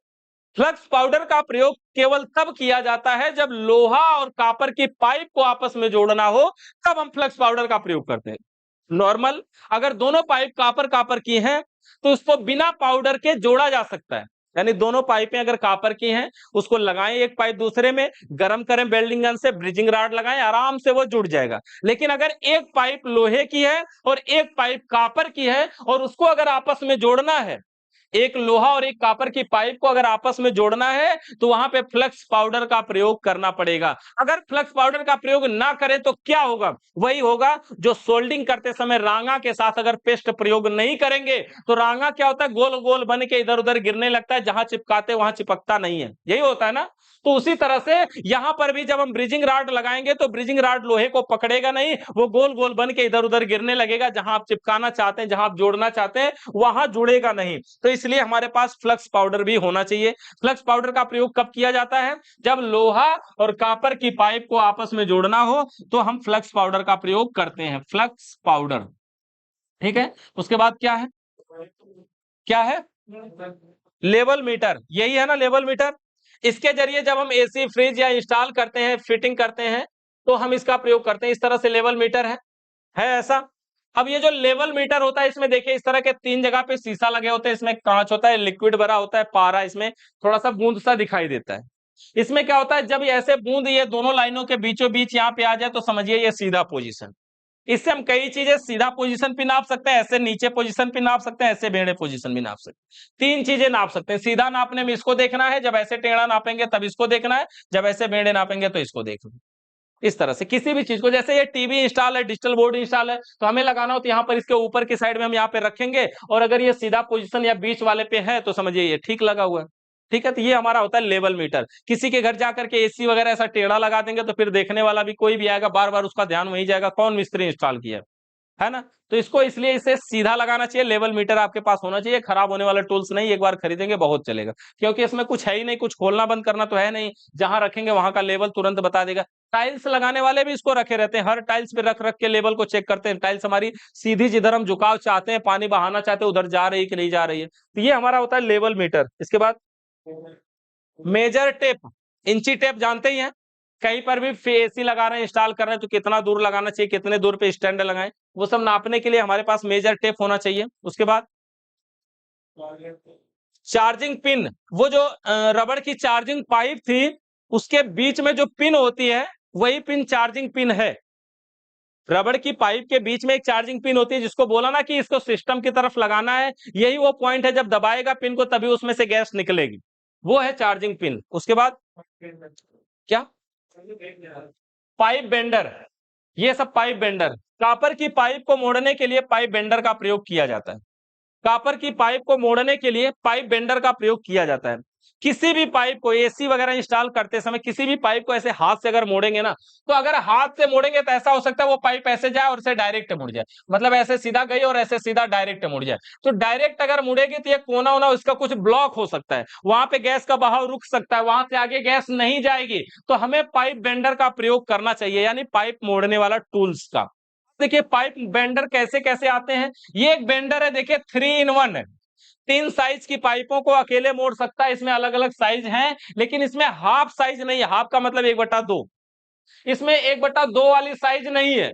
तो फिर 3 in 1 है, इसमें वह 1/4 है और बाकी के 3 साइज है, इस पे लिखा भी होता है। और कितना पाइप को मोड़ना है इस पे लिखा होता है, 90 डिग्री, 45 डिग्री, 135 डिग्री, 180 डिग्री, कितना डिग्री मोड़ना चाहते हैं वो मोड़ सकते हैं। ये भी वही चीज है, इसमें उसमें ये डिफरेंट है, ये केवल एक साइज के लिए, वो भी 1/2 के लिए। ये बहुत अच्छा टूल्स है, मतलब 1/2 जो मोटी वाली पाइप है उसको मोड़ने के लिए। एसी के अंदर 2 पाइपें प्रयोग होती है, एक 1/2 और 1/4, दोनों पाइपें रहती हैं।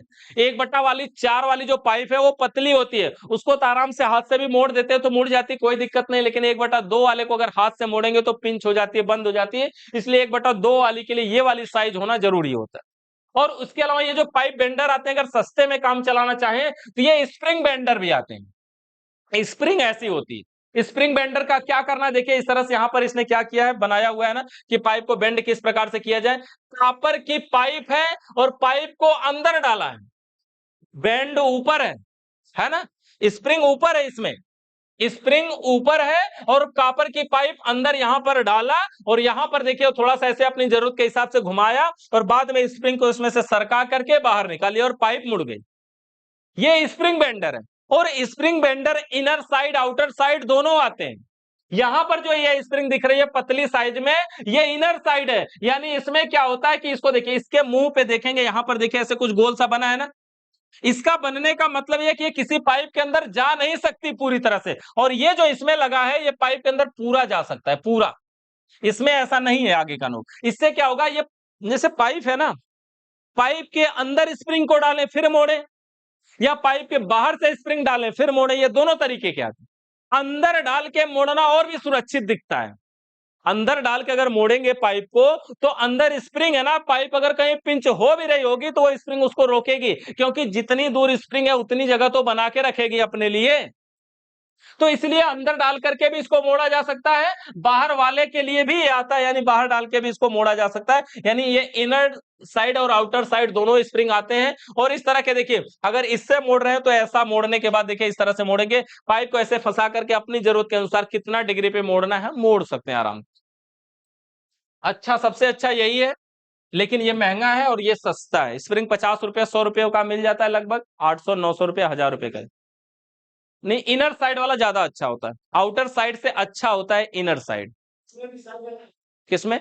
हाँ, ये स्प्रिंग साइज के हिसाब से आती है, 1/2 की लेना है, 1/4 की लेना है, जिस साइज की पाइप को मोड़ना है उसी साइज का लेना पड़ेगा ना, तो इसलिए ये स्प्रिंग भी साइज के हिसाब से आती है। और क्या है? रेफ्रिजरेंट। ये देखिए, ये सब रेफ्रिजरेंट है। एसी फ्रिज में भरी जाने वाली गैस, यहां पर देखिए सबसे पहले हमने R22 दिखाया। R22 का मतलब जो नॉन इन्वर्टर एसी होती है हमारा, उसमें प्रयोग होता है R22 गैस। ये गैस में R22, R का मतलब होता है रेफ्रिजरेंट, और हेडिंग भी आपका नंबर भी वही है, रेफ्रिजरेंट। तो रेफ्रिजरेंट और रेफ्रिजरेटर और रेफ्रिजरेशन,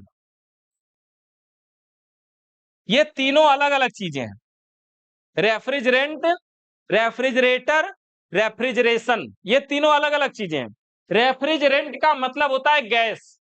जब जब रेफ्रिजरेंट आए समझिए गैस की बात हो रही है। बोल रहे हैं कि रेफ्रिजरेंट के प्रेशर को कंट्रोल करता है, मतलब गैस के प्रेशर को कंट्रोल करता है ना। रेफ्रिजरेंट जब जब वर्ड आए समझिए ये ठंडा करने वाली गैस है, यानी एसी फ्रिज में प्रयोग होने वाली गैस है। रेफ्रिजरेंट का मतलब गैस, जैसे एसी में यहाँ पे गैस है तो नाम है R134, तो R का मतलब रेफ्रिजरेंट होता है, यानी रेफ्रिजरेंट 134। R22 यानी refrigerant 122, R134 refrigerant 134, R600 refrigerant 600। ये गैस के नंबर होते हैं, जैसे यहां पर 22 गैस है, ऊपर लिखा है रेफ्रिजरेंट R22, इसमें पूरा लिखा है, देखो R22 नहीं लिखा है, रेफ्रिजरेंट 22 लिखा है। आर का मतलब रेफ्रिजरेंट। यहां पर देखिए फ्लोरोन ये कंपनी का नाम है, R134 गैस है ये। यहाँ पे R600 ये गैस है, आर लिखा है ना, आर का मतलब रेफ्रिजरेंट। यहां पर R32 लिखा है, यानी रेफ्रिजरेंट 32 है। यहां पर भी R32 लिखा है, ये 32 है। जब हम गैस खरीदते हैं एसी फ्रिज में भरने के लिए, तो गैस लेने का हमारे पास दो ऑप्शन होता है, या तो हम इस तरह का कैन ले लें या फिर हम इस तरह का सिलेंडर ले लें। दो तरीके होते। अगर हम कैन लेते हैं तो इसके अंदर देखिए दिख रहा होगा शायद 450 ग्राम इसमें लिखा है, यानी इसका पूरा वेट है, इसके अंदर जो गैस है वो 450 ग्राम गैस है। एक फ्रिज में जो गैस लगती है 70 80 90 100 ग्राम के आसपास लगती है, यानी एक कैन में लगभग 4 से 5 फ्रिजों में गैस भरा जा सकता है, इतनी गैस इसमें होती है। अब देखिए ये जो कैन है ये 450 ग्राम का कैन है, और ये जो सिलेंडर है ये 10 kilo 5 kilo 2 kilo 3 kilo 4 kilo का ले सकते हैं। कैन वाली गैस जब खत्म हो जाएगी तो इस कैन को फेंक दिया जाएगा और दूसरा कैन खरीद के लाएंगे। सिलेंडर की गैस खत्म हो जाती है तो इस सिलेंडर को वापस से लेके जाते हैं और फिर से गैस भरवा के लेके आते हैं। सिलेंडर में गैस भरवाना थोड़ा सस्ता पड़ता है, कैन में लेना थोड़ा महंगा पड़ता है। जैसे पहले के समय में जब हम सरसों का तेल खरीदते थे ना, हमारे पास दो ऑप्शन है, या दुकान पे जाएं सीसी का तेल लेके आए, या फिर घर से सीसी लेके जाएं उसमें तेल लेके आए, होता है ना दो ऑप्शन। ये उसी तरह से गैस में भी है कि हम जा करके सीधा कैन खरीद लाएं या फिर अपना सिलेंडर लेके जाएं और उसमें गैस भरवा के लाएं। सिलेंडर में यह फायदा है कि इसमें ज्यादा गैस आ जाएगी एक बार में, जैसे इसमें 2 लीटर का लिए तो 2 किलो आएगी, 4 लीटर का है तो 4 लीटर आएगी, 5 किलो का है तो 5 लीटर आएगी। लेकिन कैन में 450 ग्राम का है तो 450 ग्राम आएगी। अगर उससे ज्यादा गैस चाहिए तो आप 2 ठे ले सकते हैं, 3 ठे ले सकते हैं, 4 ठे ले सकते हैं। और ये जो बॉडी होती है सिलेंडर की ये मजबूत होती है, इसमें हाई प्रेशर गैस भी रखेंगे तो कोई दिक्कत नहीं है। जैसे देखिए इसमें R32 के लिए इसने कैन यूज किया, R32 गैस के लिए कैन यूज करना ज्यादा रिस्की होता है, क्योंकि बैग में रखेंगे हिलेगा डुलेगा कहीं भी फट सकता है। R32 गैस एक तरह से समझिए चलता फिरता बम लेके घूम रहे हैं, कहीं भी फट सकता है, कभी भी विस्फोट हो सकता है अगर इस तरह से कैन मिली है। सबसे अच्छा क्या है, अगर R32 और 410 के लिए हमें सिलेंडर खरीदना चाहिए। और सिलेंडर में भी गैस, अगर सिलेंडर हमारा 3 लीटर का है तो गैस उसमें कभी भी 2 लीटर यानी 2 किलो से ज्यादा नहीं भरवाना चाहिए, यानी उसमें भी थोड़ा स्पेस करिए। 3 लीटर के सिलेंडर में 3 लीटर गैस मत भरवाइए पूरा, थोड़ा उसमें जगह रहने दीजिए ताकि कोई दिक्कत ना हो। R32 और 410 के लिए, बाकी 600 134 और 22 इसके लिए आप कैन भी खरीद सकते हैं, सिलेंडर भी खरीद सकते हैं, जैसी इच्छा वो कर सकते हैं। स्थिर दुकान के लिए ये सिलेंडर बहुत अच्छा होता है, घूम घूम के बनाने के लिए सिलेंडर लेके जाना थोड़ा सा भारी पड़ सकता है, क्योंकि ये वजन होता है। अगर इसमें आपने 4 किलो गैस भरवा लिया तो 4 किलो आपको लेके घूमते रहना हो, है ना। लेकिन कैन है तो छोटा सा कैन है, उसके घर पे चार्ज किया खत्म हो गया वहीं फेंक दिया, बैग भी थोड़ा सा खाली हो जाएगा, तो बैग में लिमिट में रहेगा। तो इस तरह से देखिए ये क्या है, ये गैस के कैन है हमारे, और ये इस तरह से सिलेंडर है। तो हम सिलेंडर भी रख सकते हैं, कैन भी रख सकते हैं। बोलिए, जहां पे ये गैस बिकती है वहीं भरवाते हैं। हाँ, गैसों का रेट अलग अलग रहते हैं। हाँ, ये वही भराता है जहां मिलता है, जहां ये जो बेचता है वही वो गैस भी रखता है, वहीं पे भरवाया जाता है। किलो के हिसाब से भरवाया जाएगा, आपका सिलेंडर पहुंचेगा, वहां लगा के पाइप में जीरो कर देगा, उसके बाद भरेगा। जैसे हम गैस भरवाते हैं, खाना बनाने वाला 1 किलो जाके नहीं भरवा लाते हैं, वैसे ही वो बड़े सिलेंडर से भर करके आपको दे देगा, 1 किलो 2 किलो जो भी है। इस समय 700 800 900 रुपए किलो है, 900 कुछ रुपए किलो गए। कितना दिन नहीं, ये लाइफ टाइम चलता है, इसकी कोई वैलिडिटी नहीं होती, एक्सपायर नहीं होता है। आपने ऐसा सुना होगा कि हमारे घर पे एक फ्रिज है जो 25 साल से आज तक गैस ही चार्ज नहीं हुआ। ऐसी ऐसी फ्रिजें पड़ी हैं 20-20 साल तक कभी खुला ही नहीं हो। अगर एक्सपायरी होती तो 20 साल में एक्सपायर क्यों नहीं हुआ? तो गैस की कोई एक्सपायरी नहीं होती है, वो बहुत दिनों तक चलती है, बस उसमें कुछ और ना मिल जाए, और यानी बाहर का वातावरण वगैरह ना जाए। यानी गैस रखे रखे कभी कभी लीक कर जाती है, जैसे रखे हैं निचला सिरा जमीन पे पड़ा रहता है, नमी आती है, जंग लगता है, वहां से लीक कर जाता है, तो गैस खत्म हो जाती है। बाकी गैस का कोई एक्सपायरी नहीं है, बहुत दिनों तक चलता है, इसमें कोई दिक्कत नहीं है। ठीक है, हाँ, कौन सी में कौन डालना है वो उस पर लिखा भी होता है। बाकी आगे जब आप प्रैक्टिकल करते जाएंगे तो ये समझते जाएंगे कि किसमें हम कौन सी भर रहे हैं। जैसे हमारी जो R134 गैस है ये हमारे फ्रिज में पड़ती है, लेकिन फ्रिज नॉन इन्वर्टर में। जो R600 गैस है ये भी हमारी फ्रिज में पड़ती है, लेकिन ये इन्वर्टर मॉडल में इस समय पड़ रही है।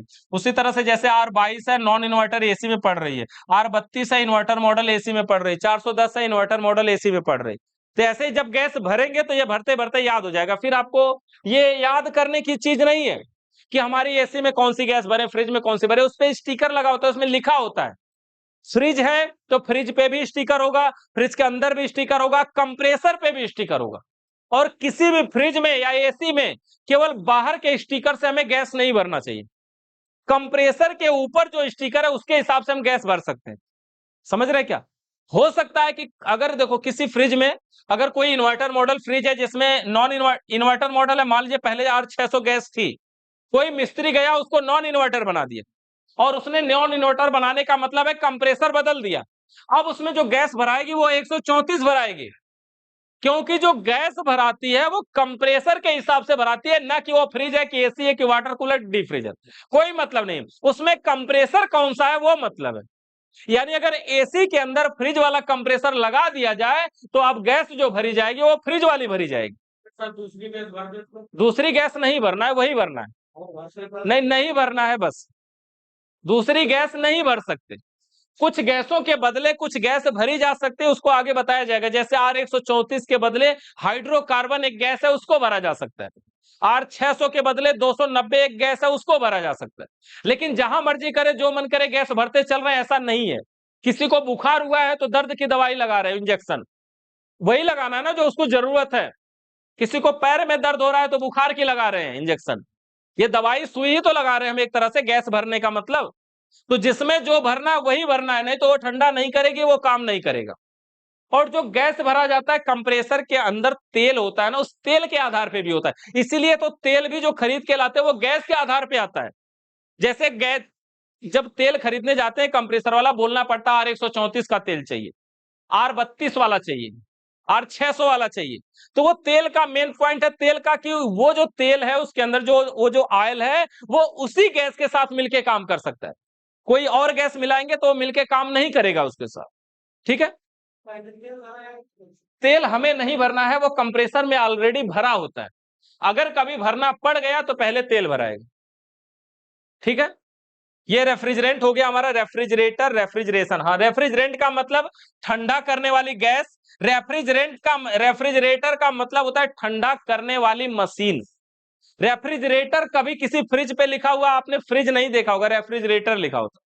रेफ्रिजरेटर का मतलब ठंडा करने वाली मशीन, और रेफ्रिजरेशन का मतलब ठंडा करने की प्रक्रिया।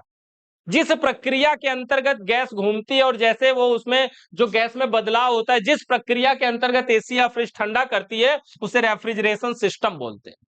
ये तीन चीजें हैं, रेफ्रिजरेंट का मतलब ठंडा करने वाली गैस, रेफ्रिजरेटर का मतलब ठंडा करने वाली मशीन, और रेफ्रिजरेशन का मतलब ठंडा करने की प्रक्रिया। ये होता है हमारा। इसके बाद क्या है? इसके बाद क्या है? गुट्टू स्क्रू ड्राइवर को समझ लिए हम शुरू में ही। पेचकस होता है, छोटा वाला होता है, जहां कम जगह होती है वहां पे उसका प्रयोग किया जाता है। उसके बाद सर्विस पंप, देखिए इस तरह का ये सर्विस पंप है। एसी की सर्विस करते समय इस पंप का प्रयोग करते हैं। इसे जेट पंप के नाम से भी जाना जाता है। इसके द्वारा ये पानी के प्रेशर को खींच करके बड़ी तेजी से पानी प्रेशर मारता है, जैसे बाइक को धुलने वाले, गाड़ी वाड़ी धुलने वाले नहीं मारते, उसी तरह का ये काम करता है। इसमें आगे की साइड में इस तरह का गन होता है, ये वाली जो गन है, इसी गन के द्वारा इसमें से पानी निकलता है। आगे के नोब से हम इसकी धार को पतला या मोटा भी कर सकते हैं, घुमा करके, यानी पतली धार मारना है कि मोटा मारना है। इसमें यहाँ पर पाइप जोड़ करके एक साइड में और बाल्टी में पानी भर करके इस पाइप को उसमें डुबोना पड़ता है, यानी ये बाल्टी से पानी को खींच करके ही मारता है। इसको डायरेक्ट टोटी में नहीं लगाया जा सकता, इसको बाल्टी में ही पानी भरना पड़ता है, यानी टोटी के नीचे बाल्टी रख के टोटी को हल्का सा खोल करके भी इसका यूज कर सकते हैं। हाई प्रेशर होता है, ज्यादा वाट से भी चलता है, लगभग 1500 वाट, 2000 वाट, 1000 वाट, ऐसे ऐसे करके ये ज्यादा लाइट भी लेता है। इसका पीएसआई तो नहीं पता, प्रेशर के साथ फेंकता है, इसका एग्जिट नहीं है कि कितना होता है, 4000, 4500 ऐसे करके लगभग इसकी पीएसआई होती है। तो इस तरह से यह प्रेशर के साथ पानी को फेंकता है, इतना फेंकता है कि अगर पैरों पे तेजी से मार दिया जाए तो समझिए चोट लग जाएगी, चमड़ा उमड़ा उखड़ जाएगा, इतना मारता है ये, मतलब बहुत तेज प्रेशर मारता है बढ़िया से। पतली धार करके अगर मारा जाए तो, फुहारा मारा जाए तो कोई बात नहीं। इसीलिए जब एसी पे भी जब हम सर्विस करते हैं तो पतली धार करके वहां नहीं मारना होता है, मारना होता है जैसे लोहे वगैरह है या कोई ऐसी चीज है जो मोड़ने वाली नहीं है तो वहां पे मार सकते हैं, जो मुड़ने वाली चीज है वहां पे फुहारा करके मारना पड़ता है, इतना तेज है ये। तो इस क्या नहीं, कोई भी लीजिए, कोई भी वाट का अच्छा रहेगा, वो रेट के हिसाब से डिपेंड करता है कि आपका बजट क्या है और कितना आप खरीद रहे हैं। कोई भी वाट लीजिए, सब अच्छा होता है, बस प्रेशर वहां पे उतनी लाइट, किसी के घर जाएंगे तो मिल जाना चाहिए, इतना वाट हो कि एवरेज सबके घर में मिल जाए। किसी के घर में हल्का तार है, आप 2000 वाट का लगा दिए किसी भी बोर्ड में, तो फिर उसका तार भी जल सकता है, इसलिए कम से कम वाट का हो और ज्यादा से ज्यादा चले। और ये देखिए 1800 वाट का है, इसमें लिखा है, यहाँ पर इस पे लिखा है यहाँ पे 1800 वाट, और 7 लीटर पर मिनट पानी खर्च करेगा ये, इतना पानी निकाल देगा ये। और इसमें प्रेशर है 1200, इस पे लिखा हुआ है प्रेशर 1200, ठीक है। तो इस तरह से ये हमारा है प्रेशर जेट पंप यानी सर्विस पंप, इसके जरिए हम सर्विस करते हैं एसी फ्रिज का। इसके बाद क्या है, एयर ब्लोअर। एयर ब्लोअर को जानते ही हैं, ये बड़ी तेजी से हवा मारता है, धूल मिट्टी भी साफ करता है। एसी की सर्विस करने के बाद उसको सुखवाने के लिए हम एयर ब्लोअर का प्रयोग करते हैं। एयर ब्लोअर तो इस समय सड़क बनाने वाले भी प्रयोग कर रहे हैं, देखे होंगे ना, धूल उल पूरा मारते, गिट्टी के अंदर अंदर का उड़ा देते हैं, इस तरह का एयर ब्लोअर होता है। एयर ब्लोअर महंगी चीज नहीं है, अगर एसी को तुरंत चलाना चाहते हैं तो एयर ब्लोअर मार दीजिए, अगर एयर ब्लोअर नहीं है तो आधा घंटा इंतजार करना होता है, उसको सुखवाना होता है धूप में, सूख जाती है तो फिर चलाइए, यानी सर्विस करते समय इसका प्रयोग किया जाता है एयर ब्लोअर का। इसके बाद सर्विस जैकेट, देखिए इस तरह की एक जैकेट है, एसी में सर्विस करते समय इसका प्रयोग किया जाता है।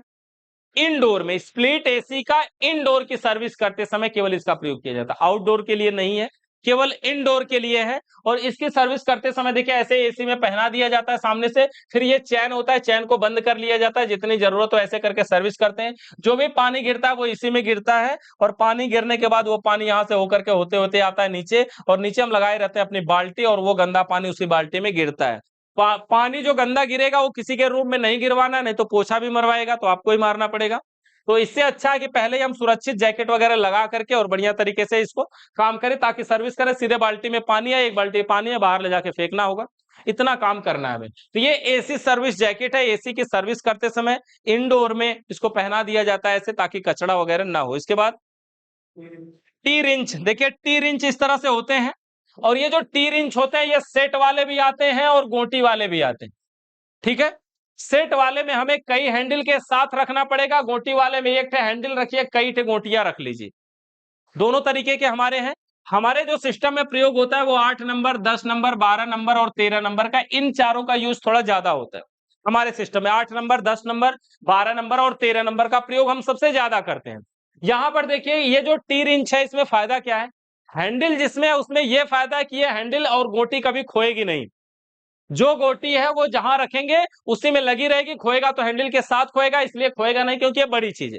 छोटे वाले में क्या है, गोटियां कई बार खो जाती है और हैंडल हमारे हाथ में ही रह जाता है, तो गोटियां इसमें जिस साइज की चाहिए वो है या वो खो गई, ये सब दिक्कतें होती है। लेकिन बैग में रखने के लिए ये गोटियां और एक हैंडल रखना थोड़ा आसान होता है, और ये जो बड़ा हैंडल वाला ये रखना थोड़ा सा दिक्कत होता है कि इसमें ढेर सारा वजन रखना पड़ता है, इसका वजन ज्यादा हो जाएगा, ये कम वजन में निपट जाएगा। तो इस तरह से हमारे पास टी गोटी होना चाहिए और टी रिंच या तो होना चाहिए सेट वाला। इसके बाद क्या, टेफ्लॉन टेप जानते ही है ना, कहीं भी चूड़ी वगैरह है तो उस पर लगा देते हैं ताकि उसमें लीकेज ना करे, जैसे कहीं नट को टाइट करने जा रहे हैं, प्लम्बर वाले इसका यूज ज्यादा करते हैं। लगा के उसमें टाइट करके नट को टाइट कर देते हो तो लीकेज का चांस खत्म हो जाता है, वहां पे हम टेफ्लॉन टेप का यूज करते हैं। ये टेफ्लॉन टेप है, ठीक है ना, कपड़े जैसा मुलायम कपड़े का होता है ये। इसके बाद ब्लैम्प टेस्टर एक नॉर्मल टेस्टर है जिसका प्रयोग आप करते हैं। ब्लैम्प टेस्टर जो टेस्टर है जिससे हम कहीं लाइट वाइट है कि नहीं है चेक करते हैं ना, ब्लैम्प टेस्टर यानी नॉर्मल टेस्टर। उसके बाद थिम्बल, ये देखिए थिम्बल है, ये थिम्बल है, ये सिंगल है, ये सिंगल दिखाई दे रहा है, आई सब एक ही में ढेर सारा रखा हुआ है। थिम्बल का मतलब तार में, एसी फ्रिज के सिस्टम में तार को बांधना नहीं है, पिनों पे खोसना है, तो पिनों पे खोसने के लिए तार में हमें इस प्रकार का थिम्बल लगाना चाहिए। ये थिम्बल बहुत सारे प्रकार के आते हैं, जो एसी फ्रिज में लगता है वो ऐसा थिम्बल लगता है, और ये जो थिम्बल है एसी में भी दो तरह के लगा सकते हैं। एक तो ऐसे यल टाइप का होता है, यल टाइप का, मतलब ये जो खोसने वाला पॉइंट है इसका आगे का वो ऐसे रहेगा यल टाइप का, और तार जोड़ने वाला ऐसे रहेगा। लेकिन हमारे पास अगर ये स्ट्रेट वाला थिम्बल है तो ये सभी जगह पे काम कर लेते हैं हम, इसके अलावा कोई और की जरूरत नहीं पड़ती है। देखने में भी अच्छा होता है, तार जोड़ना भी आसान होता है। तो इस तरह से स्ट्रेट वाला थिम्बल रख सकते हैं, और थिम्बल के साथ थिम्बल का ये कवर भी आता है प्लास्टिक का। ये थिम्बल में तार जोड़ने के बाद सबसे पहले तार से पहले यानी थिम्बल लगाने से पहले तार में एक कवर डाल लीजिए, उसके बाद थिम्बल जोड़िए, और उसके बाद इस कवर को ऊपर चढ़ा लीजिए, इधर उधर करंट फैलने का भी चांस खत्म हो जाता है। तो इस तरह से थिम्बल का कवर भी होता है, ठीक है। ये पिंच करने के लिए वो प्लायर आता है, बाकी हम नॉर्मल पिलास से भी दबा देते हैं, कोई दिक्कत नहीं, बढ़िया दबा लेंगे, कोई दिक्कत नहीं होगी। और क्या है, वैक्यूम पंप क्या होता है, एसी फ्रिज में वैक्यूम करते समय इसका प्रयोग किया जाता है। वैक्यूम पंप, ये है वैक्यूम पंप। वैक्यूम पंप का काम होता है अंदर की नमी यानी हवा को खींचकर बाहर निकालना, अंदर की नमी को खींचकर बाहर निकालना, ये वैक्यूम पंप का काम होता है। ये वैल्यू जो है ना, ये कंपनी है, वैल्यू कंपनी का है, ये वैक्यूम पंप है। ये जो एरिया दिख रहा है यहां से तेल भरा जाता है, ये जो एरिया देख रहा है तेल इसमें दिखाई देता है कि तेल कितना इस समय है इसमें। यहां पर ये जो नट जैसा दिख रहा है इसी में हमारी पाइप लगती है, यहीं से हवा को ये खींचता है, यहां से हवा को खींचता है। फिर क्वेश्चन है कि फेंकता कहां से है, ये जो जिसमें से ऑयल भरा जाता है इसी के साइड साइड में यहां से हवा को बाहर भी फेंक देता है। तो यहां से ये वैक्यूम पंप है, यहां से तेजी से हवा खींचेगा, और इसमें जैसे ही सप्लाई देंगे 220 वोल्ट का न्यूट्रल फेज जैसे ही देंगे ये यहां से हवा खींचने लगेगा, चालू हो जाएगा। इसमें यहाँ पे पीछे की साइड में भी एक पावर बटन होती है, जिस बटन से हम इसको ऑन ऑफ कर सकते हैं, ऐसी भी बटन हो। हाँ यही वाला वैक्यूम पंप, ये सामने रखा हुआ है, यही वाला। हाँ बोलिए। इससे प्रेशर नहीं भरते हैं, इससे केवल वैक्यूम कर सकते हैं। प्रेशर भरने वाला भी इस समय मार्केट में आ गया है, जो वैक्यूम भी कर सकता है और प्रेशर भी चढ़ा सकता है, ऐसा मार्केट में आ गया है। आगे हाँ हाँ, वेल्डिंग गन फ्लेम, देखिए वेल्डिंग टॉर्च जब हम लोग समझ रहे थे तो वेल्डिंग गन इस तरह से था हमारा ना, और उसके आगे एक नोब लगता है, जैसे एक कैन वगैरह लगा करके जब हम इसको चालू करेंगे तो हमने बताया कि यहां से आग निकलती है, यही है। किसी पाइप को अगर ऐसे पाइप और ऐसे हम वेल्डिंग करें तो जो आग है वो पीछे चली जाएगी ना, उसमें आगे एक से पत्ती लगाना पड़ता है, ऐसे एक इसको वेल्डिंग गन फ्लेम कहते हैं, टॉर्च पत्ती भी इसको बोलते हैं। ये ऐसी गन के ही ऊपर ऐसे लग जाती है। अब अगर हम यहाँ पे पाइप रखें और इसको गर्म करें, ये देखिए ये पत्ती इसी में लगती है, अब अगर इसको हम गर्म करें तो जो आग है वो इसी पे लगेगी, और पीछे से एक पत्ती है तो आग को ज्यादा दूर जाने नहीं देगी। फ्रिज वगैरह में लगा के कर रहे हैं तो फ्रिज की बॉडी पे इफेक्ट नहीं जाने देगा, बॉडी को भी बचाएगा, बॉडी नहीं तो गल सकती है, जल सकती है, आग लग सकती है। तो उसको बचाने के लिए टॉर्च पत्ती लगाया जाता है, ताकि इसका जो टेम्परेचर है वो इधर उधर ना भागे, और जहां पे हम गर्म करना चाहते हैं वो जल्दी से गर्म हो जाए, तो इसलिए टॉर्च पत्ती भी लगाते हैं। और उसके बाद वायर टेप जानते ही है, नॉर्मल हमारा जो तार वाला टेप होता है, फिर पीवीसी टेप भी उसे बोलते हैं। वर्कशॉप कंप्रेसर, देखिए वैक्यूम करने के लिए, प्रेशर चढ़ाने के लिए अगर हमारे पास वैक्यूम पंप नहीं है तो वर्कशॉप कंप्रेसर भी एक ऑप्शन है। ये फ्रिज में लगने वाला ही कंप्रेसर होता है जो फ्रिज में लगता है। इसमें 3 लाइनें होती हैं, इसको विस्तृत हम लोग फ्रिज में समझेंगे। इसमें 3 लाइनें होती हैं, एक लाइन से ये हवा को खींचता है, दूसरी लाइन से हवा को फेंकता है। इसके आगे एक चूड़ीदार नट वाला एनआरबी लगा देते हैं, जिसकी वजह से ये सेट हो जाता है, और यहाँ पे अब हम कोई पाइप टाइट कर सकते हैं। अगर ये डिस्चार्ज लाइन है यानी जहां से हवा को फेंक रहा है, तो जहां चाहे हम यहाँ से ले जाके हवा को भर सकते हैं। ये होता है हमारा वर्कशॉप कंप्रेसर। उसके बाद क्या वैक्यूम भी हो जाएगा, वैक्यूम करते समय ये सक्शन लाइन में वही वाला नट लगा के जोड़ देंगे तो ये हवा को खींच भी लेगा। अच्छा वैक्यूम पंप रहता है, स्पेशल वैक्यूम करने के लिए बना है। वैक्यूम पंप अच्छा होता है, हाई प्रेशर के साथ खींचता है। वर्कशॉप कंप्रेसर 2-3 मिनट चलने के बाद लोड ज्यादा पड़ने लगता है, जब वो हवा को नहीं खींच पाता है तो गर्म होने लगता है, कभी खराब भी हो सकता है, ये दिक्कत है। वर्कशॉप कंप्रेसर अच्छा नहीं है, वैक्यूम पंप अच्छा है। लेकिन तो वैक्यूम शुरू के लिए आप वर्कशॉप कंप्रेसर से भी काम चला सकते हैं। उसके बाद हाँ, इससे प्रेशर भी चढ़ेगा और वैक्यूम भी हो जाएगा, दोनों काम इससे होंगे। सीटीसी, ये है ना सीटीसी का एक सीसी। सीटीसी का पूरा नाम होता है commercial technical chemical. Commercial technical chemical ये होता है एक लिक्विड। जब फ्रिज में या एसी में या कोई कंडेंसर वगैरह की पाइप में, लोहे की पाइप है, अंदर की साइड में उसमें जंग लग जाए, तो इस सीटीसी को भर के उसको फ्लक्स करते हैं, बढ़िया तरीके से उसकी सफाई करते हैं ताकि वो साफ हो जाए। सीटीसी एक लिक्विड है, इसको समझिए जैसे पेट्रोल का प्रयोग करके कहीं मूर्छा उर्चा जंग वगैरह को छुड़ाते हैं, साफ करते हैं, उसी तरह से सीटीसी के जरिए भी हम साफ करते हैं। ठीक है, तो इस तरह से ये होता है। सीटीसी एक लिक्विड है जो अंदर की सफाई करने के लिए प्रयोग करते हैं।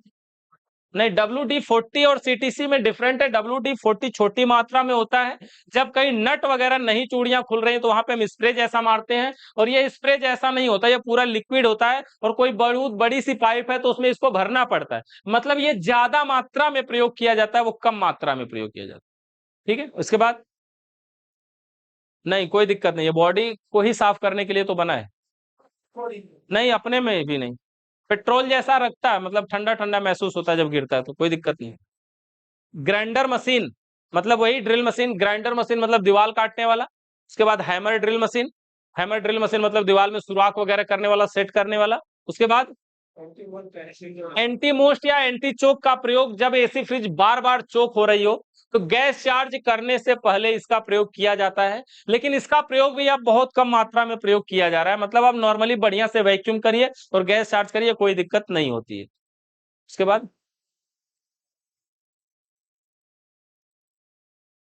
Refrigerant oil. रेफ्रिजरेंट का मतलब वही कंप्रेसर के साथ प्रयोग होने वाला तेल। तो जो गैस होगी उसी के आधार पे तेल प्रयोग किया जाता है, या फिर बोले जो तेल होगा उसी के आधार पे गैस चार्ज किया जाता है।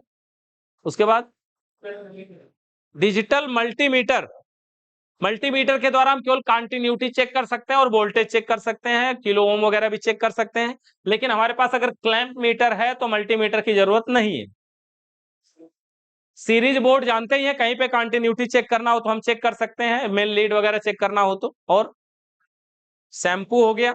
शैम्पू का हम झाग बना करके लीकेज चेक करते हैं, प्रेशर भरने के बाद लीकेज चेक करने के लिए झाग बना के चेक करते हैं। और लीकेज चेक करने के लिए भी इसमें मार्केट में केमिकल आ गया, यानी वो जो झाग बना बनाया आ रहा है, तो हम कहीं भी स्प्रे मारते हैं, स्प्रे टाइप का आ गया वो, जैसे जहां पे लीकेज का चांस है वहां स्प्रे मारिए, वो काम हो जाएगा। जैसे ट्यूबलेस टायर में पंचर बनाने के लिए नहीं बोतल में पानी भर के सब ऐसे मार रहे हैं शैम्पू घोर के, उसी तरह का वो केमिकल भी आ गया है जो लीकेज चेक करने के लिए होता है। जो मार्केट वाला केमिकल, उसमें फायदा है कि वो बुलबुला कई बार निकलता है, मतलब जैसे कहीं लीक रहेगा तैसे बुलबुला निकलेगा ना उसमें से, और जैसे बुलबुला निकलेगा बड़ा होगा, फूट जाएगा तो फिर निकलेगा, फिर फूटेगा, फिर निकलेगा, फिर फूटेगा। वो जो मार्केट वाला लिक्विड है, हमारा जो शैम्पू काम करता है, एक बार फूट गया दोबारा निकलता ही नहीं है, फिर हमें लगाना पड़ता है। यही डिफरेंट है केवल उसमें। उसके बाद वाल्व की, ये क्या होता है? सिलेंडर वाल्व के ऊपर लगने वाला वाल्व, जो हम अलग से सिलेंडर लेते हैं ना, जो कैन वाला नहीं, जो हमारा अलग से सिलेंडर होगा, इस सिलेंडर के ऊपर एक वाल्व लगेगा, तो सिलेंडर वाल्व उसको बोलते हैं। और इस वाल्व को खोलने वाला जो टूल्स होगा वो वाल्व की होता है। वैसे इसको हम एडजस्टेबल यानी सलाई रिंच से भी खोल सकते हैं, या पिलास से पकड़ के भी ऐसे घुमा सकते हैं, लेकिन पिलास से घुमाने पे इसकी चूड़ी खत्म हो जाती है, बाद में फिर दिक्कत होने लगती है घुमाने में। ये इस वाल्व को खोलने वाले टूल्स को वाल्व की कहते हैं। इसकी बनावट समझिए ऐसे, जैसे गिलास के जैसा है, अंदर गिलास जैसी होती है, समझिए ये है, इसके अंदर डाल करके ऐसे जहां जरूरत हो ऐसे घुमा सकते हैं, टी रिंच के ही जैसा समझिए एक तरह से। और रेफ्रिजरेंट सिलेंडर यही जिसमें हम गैस को स्टोर करते हैं। कैन नहीं, सिलेंडर मतलब जो हम 2 kilo 3 kilo 5 kilo 10 kilo 15 kilo का खरीद के रख सकते हैं। इसके बाद सिलेंडर वाल्व, ये सिलेंडर वाल्व है, ये रेफ्रिजरेंट सिलेंडर है, और ये वाल्व की है। क्या यूनियन? ये देखिए यूनियन है, यूनियन क्या होता है? यूनियन का मतलब होता है दो पाइपों को आपस में जोड़ने के लिए यूनियन का प्रयोग किया जाता है। इसका प्रयोग भी अब कम किया जाता है क्योंकि इतना महंगा यूनियन लगाने से, ये कॉपर का होता है, यूनियन लगाने से अच्छा कि लोग वेल्डिंग कर देते हैं या फिर फ्लेयर नट वगैरह लगा के सीधा कहीं और जोड़ देते हैं जहां जोड़ना चाहते हैं। लेकिन इससे चाहे यूनियन का मतलब यही है कि इसके दोनों साइडों पे चूड़ियां बनी होती है और दोनों साइड को अगर रबड़ और कॉपर की पाइप को भी आपस में जोड़ना है तो हम यूनियन का प्रयोग कर सकते हैं। एक तरफ रबड़ की पाइप चूड़ीदार टाइट कर दे, एक तरफ कॉपर की पाइप चूड़ीदार टाइट कर दे, ये यूनियन हमारा काम कर जाएगा। यूनियन का मतलब दो पाइपों को आपस में जोड़ने के लिए यूनियन का प्रयोग किया जाता है। इसके बाद कपलर, देखिए यूनियन के ही जैसा लगभग वो भी काम करता है, ये है कपलर। दो पाइपों को आपस में जोड़ना हो वो भी अस्थायी रूप से यानी कुछ देर के लिए, तो हम कपलर का प्रयोग कर सकते हैं। जैसे अगर कोई पाइप है, ये पाइप है और इसमें हवा भरना है और खाली हवा भर के काम खत्म कर लेना है, तो यहां पर अगर हम कपलर लगा देंगे और फिर यहाँ पे अपना मोटर लगा करके इस तरह की रबड़ की पाइप लगा करके इसमें हवा भर सकते हैं। जैसे देखिए इधर कॉपर की पाइप है, इधर रबड़ की हमारी चार्जिंग पाइप है, इसको लगा के टाइट किया, अगर इस पाइप को बढ़ा करके मोटर वगैरह में लगा दे तो यहां से हवा को ये फेंकेगा तो वो हवा इधर से क्रॉस हो जाएगी। यह अस्थायी रूप से जोड़ने के लिए है, यानी हमेशा के लिए नहीं है, केवल मिस्त्री के लिए है। यानी जैसे हम सीटीसी पाइप में भर रहे हैं तो लिक्विड भर रहे हैं ना, भरते समय हमें यह लगाना पड़ेगा कपलर। तो कपलर इस तरह से हम लगाएंगे और दो पाइपों को आपस में जोड़ने के लिए कपलर का प्रयोग किया जाता है। जब इसको खोल के अलग करेंगे तो वो इस तरह से अलग भी हो जाता है, इस तरह से होता है ये कपलर। और क्या है, ठीक है। तो इस तरह से ये सारे हमारे टूल्स काम करते हैं। अब इन टूल्सों का हम प्रैक्टिकल भी करेंगे, पहले इसको देख लीजिए एक बार हम इसको शॉर्ट में समझते हैं फिर से। इसमें सबसे पहले देखिए क्या क्या है। सबसे पहले स्क्रू ड्राइवर यानी पेचकस, ये नंबर के हिसाब से आते हैं अलग अलग, कौन कौन से 6200, 6250, 6100, 6150, इस तरह से ये नंबर के हिसाब से आते हैं। स्क्रू ड्राइवर के बाद हमारा टूल्स था कॉम्बिनेशन प्लायर। कॉम्बिनेशन प्लायर क्यों बोलते हैं? क्योंकि ये कई कामों का कंबाइंड रूप होता है, जैसे पकड़ना, दबाना, काटना या तार काटना, कई काम ये कर सकता है, इसलिए इसे कॉम्बिनेशन प्लायर के नाम से जानते हैं। पिलास पकड़ के नाम से भी जानते हैं।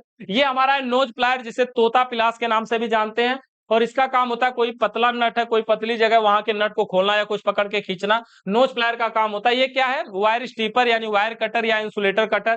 तार को काटना, छीलना हो तो हम वायर कटर का प्रयोग करते हैं। ये क्या हमारा है? हैमर यानी हथौड़ी, कहीं पे ठोकना हो तगड़ा तो हम लोहे की हथौड़ी से ठोकते हैं। और ये क्या है? मैलेट। मैलेट का प्रयोग प्लास्टिक या लकड़ी का ये हथौड़ी होती है, जहां पे हल्का चोट मारना हो वहां पे हम इसका प्रयोग करते हैं। और ये क्या है? चीजल यानी छेनी। छेनी का प्रयोग कहीं दीवार वगैरह तोड़ते समय हम करते हैं। ये क्या है? रेती यानी फाइल। फाइल का प्रयोग कहीं पे अगर जंग वगैरह लगा तो वहां पे साफ करने के लिए इसका प्रयोग करते हैं। ये क्या है? एडजस्टेबल रिंच यानी सलाई रिंच।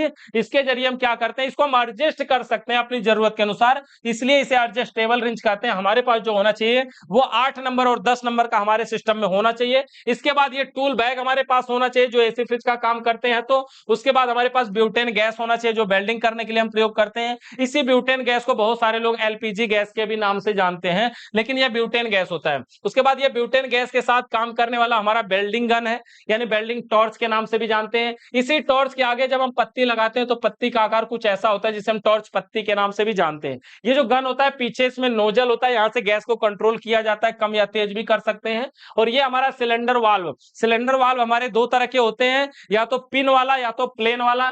प्लेन वाला प्लेन वाले में लगेगा, पिन वाला पिन वाले में लगेगा। अगर चेंज करके लगाना चाहेंगे तो ये लगता ही नहीं है, यानी किसी दूसरे में अगर लगाएंगे तो ये लगेगा नहीं। उसके बाद ये क्या है? कैपिलरी गेज, यानी कैपिलरी ट्यूब की साइज को नापने के लिए कैपिलरी गेज का प्रयोग किया जाता है कि कैपिलरी ट्यूब हमारी किस साइज की है, इसमें ऐसे पतली पतली तिल्लियां होती हैं। इसके बाद ये रबड़ की चार्जिंग पाइप है। चार्जिंग पाइप में दोनों सिरों में चूड़ीदार नट लगे होते हैं। एक तरफ पिन होती है, एक तरफ पिन नहीं होती है। जिधर पिन होती है उसको पिन के साइड में ही लगाना चाहिए, उल्टा लगाएंगे तो पिन नहीं दबेगी। नहीं दबेगी तो गैस ना तो अंदर जाएगी ना तो बाहर जाएगी। और ये भी साइज के हिसाब से दो साइज के आते हैं, R32 और 410 गैस के लिए अलग चार्जिंग पाइप होती है, बाकी 22, 134 और 600 के लिए अलग चार्जिंग पाइप हमारी यूज होती है। इसके बाद ये हमारा गेज है, ये कंपाउंड गेज है। कंपाउंड गेज की पहली पहचान ये ब्लू कलर में होता है। दूसरी पहचान के कंपाउंड गेज में सुई माइनस में भी जा सकती है और प्रेशर गेज में केवल प्लस में जाती है। गेज में हैंडल टाइट करने पे साइड वाला सिरा ऑफ हो जाता है, जबकि निचला सिरा सुई के संपर्क से हमेशा बना रहता है। इसमें सुई -30 तक जा सकती है। पीएसआई में इसका मान बताता है, प्रेशर पर स्क्वायर इंच। ये वाले हमें इसको नहीं देखना, हमें सिर्फ पीएसआई वाले पॉइंट को देखना। सिर्फ एक पॉइंट का यूज करेंगे, पीएसआई, प्रेशर पर स्क्वायर इंच। ये इस गेज का प्रयोग सिर्फ हम नहीं करते हैं, बहुत सारी जगहों पे किया जाता है, जैसे गाड़ी में हवा भरने वाले या बहुत सारे लोग करते हैं, तो उनका यूज उनके लिए है, बाकी लोगों के लिए, हमारे यूज के लिए हम केवल पीएसआई पे काम कर लेते हैं। ठीक है, वो टेम्परेचर वगैरह भी होता है, गैसों के नाम वगैरह भी उसमें होते हैं कि R22 के लिए, R134 के लिए, R600 के लिए, ऐसे भी अलग अलग होता है। अब जब प्रेशर गेज और कंपाउंड गेज का मिश्रित रूप हो तो उसे हम मैनिफोल्ड वाल्व के नाम से जानते हैं। जब इसको खरीदेंगे तो इसके साथ 3 रबड़ की चार्जिंग पाइप साथ में होती है। इसमें इन और आउट का पॉइंट इस तरह से होता है, बीच वाले से इन करवाते हैं और दोनों साइड के आउट होते हैं। एक समय में एक गेज का प्रयोग करते हैं, जिसका प्रयोग करते हैं उसका हैंडल खुला रहता है, दूसरे वाले का हैंडल बंद रहता है। ये गेज इस तरह से भी होता है, ये प्रेशर गेज है, देखिए इसमें सुई माइनस में नहीं जा सकती, यानी केवल प्लस में जा सकती है। ये क्या है? Digital clamp meter. Clamp meter के जरिए हम एम्पियर चेक कर सकते हैं, वोल्टेज चेक कर सकते हैं, कंटिन्यूटी चेक कर सकते हैं, रेजिस्टेंस चेक कर सकते हैं, डायोड चेक कर सकते हैं। और यहाँ पर इसमें साइड में एक होल्ड बटन भी होती है। होल्ड बटन का मतलब ये होता है कि कहीं पर लेके गए और एम्पियर ऐसे चेक किया, फंसा के नंबर दिखाई नहीं दे रहा, होल्ड बटन दबाइए, उतना नंबर रहेगा, फिर किसी को दिखा सकते हैं, दिखे इतना एम्पियर है ना। जैसे आप अगर काम कर रहे हैं और आपका कोई हेल्पर है या आप ही हेल्पर है, तो कहीं पे काम करेंगे तो क्या करेंगे, जैसे कहेंगे कि कितना एम्पियर ले रहा है दिखाओ, तो वो जाएगा अपना चेक करके लाएगा, फिर आपको दिखाएगा कि देखिए इतना एम्पियर ले रहा है, यानी होल्ड बटन से वहीं पे एम्पियर रुका रहेगा। और इसको तार के ऊपर लगाना होता है और किसी एक ही तार में लगाना होता है, दोनों में नहीं लगाना होता है, दोनों में लगाएंगे तो नहीं बताएगा, किसी एक ही में लगाना होता है। ये डिजिटल थर्मोमीटर यानी टेम्परेचर मीटर। इसके जरिए हम टेम्परेचर नापते हैं कि हमारी जो एसी है या फ्रिज है वो कितना ठंडा कर रही है, कर भी रही है कि नहीं कर रही है। तो टेम्परेचर नापने के लिए टेम्परेचर मीटर यानी थर्मोमीटर का प्रयोग किया जाता है। ये हमारा फ्लेयरिंग टूल। फ्लेयरिंग टूल में 2 भाग होते हैं, जिसमें एक भाग का नाम होता है ब्लॉक और दूसरे भाग का नाम होता है योक। ब्लॉक में पाइप को लॉक किया जाता है और योक लगा करके उसमें फ्लेयर बना लिया जाता है, मतलब कॉलर के जैसा बनाया जाता है। उसके बाद हमारा स्वांगिंग टूल, यानी स्वांगिंग टूल का प्रयोग कापर की पाइप के भीतरी व्यास को बढ़ाने के लिए किया जाता है। यानी 2 समान व्यास की कापर की पाइपों को अगर आपस में जोड़ना पड़े तो एक के व्यास को बढ़ाया जाएगा, जो कि स्वांगिंग टूल के जरिए ही बढ़ाया जाता है। ये 5 in 1 है और अलग अलग भी आते हैं। ये हमारा ट्यूब कटर। ट्यूब कटर का कार्य होता है कापर की पाइप को काटने के लिए ट्यूब कटर का प्रयोग करते हैं, यानी कापर की पाइप को व्यवस्थित काटने के लिए ट्यूब कटर का प्रयोग किया जाता है। इसके बाद हमारा यह है फ्लेयर नट। फ्लेयर नट का कार्य क्या होता है कि जब हम कहीं पे फ्लेयर बना करके इस नट को लगाते हैं, कहीं पे पाइप को जोड़ना पड़े तो हम वहां पर फ्लेयर नट लगा करके जोड़ सकते हैं। इसके बाद देखिए ये भी हमारा फ्लेयर नट ही है, कई साइजों में। ये क्या है? Level meter. क्या है?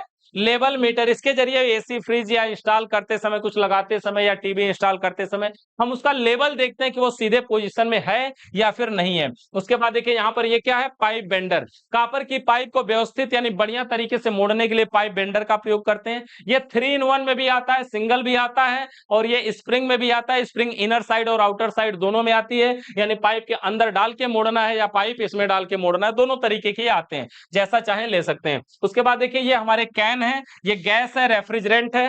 रेफ्रिजरेंट, रेफ्रिजरेटर, रेफ्रिजरेशन तीनों अलग अलग चीजें होती हैं। रेफ्रिजरेंट का मतलब ठंडा करने वाली गैस, रेफ्रिजरेटर का मतलब ठंडा करने वाली मशीन और रेफ्रिजरेशन का मतलब ठंडा करने की प्रक्रिया। ये गैसें हमारी R134, 22, 632, 32, 410, 290 इस तरह से हमारी गैसें आती हैं जो एसी फ्रिज में प्रयोग होती हैं। ये हमारा सर्विस पंप, जिसे जेट पंप के नाम से भी जाना जाता है, इसके जरिए एसी की हम सर्विस करते हैं, धुलाई करते हैं, सफाई करते हैं, ये होता है। उसके बाद ये हमारा एयर ब्लोअर। एयर ब्लोअर तेजी से हवा को फेंकता है, कहीं पे धूल मिट्टी जमी हो तो उसको हम सफाई करने के लिए या फिर सर्विस करने के बाद तुरंत सुखवाने के लिए हम इस एयर ब्लोअर का प्रयोग करते हैं।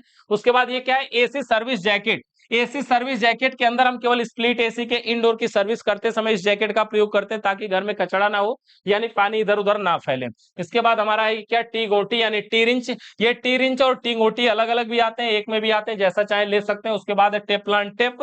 टेपलान टेप का प्रयोग चूड़ियों पे किया जाता है, जब कोई नट टाइट कर रहे हो तो चूड़ियों पे लगा लेने से लीकेज के चांस कम हो जाते हैं, वहां पर हम टेपलान टेप का प्रयोग करते हैं। उसके बाद ये हमारा थिम्बल। थिम्बल का प्रयोग एसी फ्रिज में बहुत ज्यादा किया जाता है, कहीं भी तार को जोड़ने से अच्छा है कि थिम्बल लगा करके उसको खोस दिया जाए, क्योंकि पिन बना होता है। थिम्बल के ऊपर ये थिम्बल का कवर भी लग जाता है ताकि इधर उधर करंट ना फैले, तो थिम्बल और थिम्बल का कवर भी हम लगा सकते हैं। उसके बाद ये क्या है? Vacuum pump. एसी फ्रिज का गैस चार्ज करने से पहले वैक्यूम करना पड़ता है। वैक्यूम करने का मतलब होता है अंदर की नमी को बाहर निकालना। अगर किसी के अंदर की नमी को बाहर नहीं निकालेंगे और उसी में गैस चार्ज कर देंगे तो पहले से उसमें हवा है और बाद में जो हमारी ठंडी गैस जाएगी उस हवा को ठंडा कर देगी, और हवा जब ठंडा होगी तो पानी बनेगी, पानी जब ठंडा होगा तो बर्फ बनेगा, बर्फ जब बनेगा तो पाइप कहीं जाम हो जाएगा, और पाइप जाम हो जाएगी तो गैस का बहाव रुक जाएगा, और गैस का बहाव रुक जाएगा तो हमारी एसी फ्रिज ठंडा नहीं करेगी। इसलिए ये हमारे पास वैक्यूम पंप होना जरूरी है। उसके बाद ये है सीटीसी, यानी कमर्शियल टेक्निकल केमिकल। इसके जरिए किसी भी पाइप के अंदर, लोहे की पाइप या कॉपर की पाइप के अंदर अगर कचरा जम जाता है, उस कचड़े को साफ करने के लिए, इसको तेल जैसा है, लिक्विड जैसा है, इसको उसमें भर करके कुछ गंदगी कार्बन आदि खिल जाए तो बढ़िया से फ्लैक्सिंग कर देते हैं, जिससे उसके पाइप के अंदर का कचरा साफ हो जाता है। ये यूनियन है, दो पाइपों को आपस में बिना वेल्डिंग किए जोड़ने के लिए यूनियन का प्रयोग किया जाता है। और इसके बाद ये कपलर है, ये भी दो पाइपों को अस्थायी रूप से कुछ समय के लिए जोड़ने के लिए कपलर का प्रयोग किया जाता है। ये भी साइज के हिसाब से आते हैं, जिस साइज के लेना चाहें उस साइज का मार्केट में उपलब्ध होता है। ठीक है, ये सारे हमारे टूल्स हैं। अब हम इनका प्रैक्टिकल समझेंगे धीरे धीरे। बस टूल्स में बताइए कहीं पे और कुछ, कहीं कोई डाउट, कुछ और समझना चाहते हो इनमें? लगभग समझ गए। अब अपने टूल्स जो आपने लिखा है 60 62 65 जो भी लिखा है, उसको पढ़िए और देखिए कि क्या लग रहा है कि आप सभी का नाम पढ़ के समझ पा रहे हैं कि ये क्या काम करता है। तो जो प्रेशर बेल्ट ज्यादा बिजली होता है, प्रेशर ज्यादा भी ठंडा करता होगा। नहीं, बराबर है।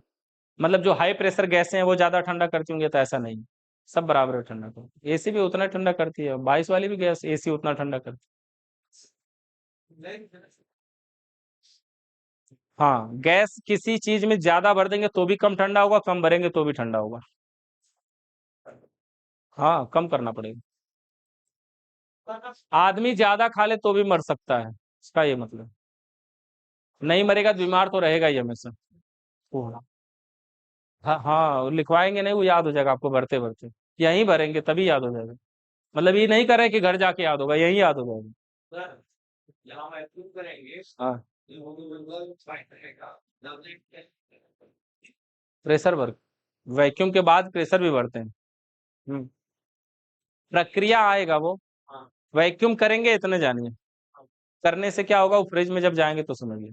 जैसे कि कंपनी से है, वो मजबूत हो, उसके बाद जब ऊपर लगेगा तो कैसे। वैक्यूम करने से नहीं पिचकता है, हवा, हवा ही तो खींच रहा है वो, तो नहीं पिचकेगा। एवापोरेटर में हल्का पिचक नहीं जाता, हमने बोला टेढ़ा हो सकता है, पिचक नहीं जाता है। हाँ, और टेढ़ा हो जाएगा तो दिखाई देगा कि तो टेढ़ा हो गया, फिर सीधा भी नहीं कर पाएंगे, फिर बदलना पड़ेगा उसे। हाँ, और टेढ़ा हो जाएगा तो ऐसा नहीं ठंडा नहीं करेगा, काम करेगा वो, देखने में अच्छा नहीं लगेगा। हाँ, क्या मैनीफोल्ड गेज? तो वही है ना जिसमें प्रेशर गेज कंपाउंड गेज दोनों लगे हुए हैं, वो मैनीफोल्ड गेज है। प्रेशर गेज कंपाउंड गेज का मिश्रित रूप होता है। बोलिए।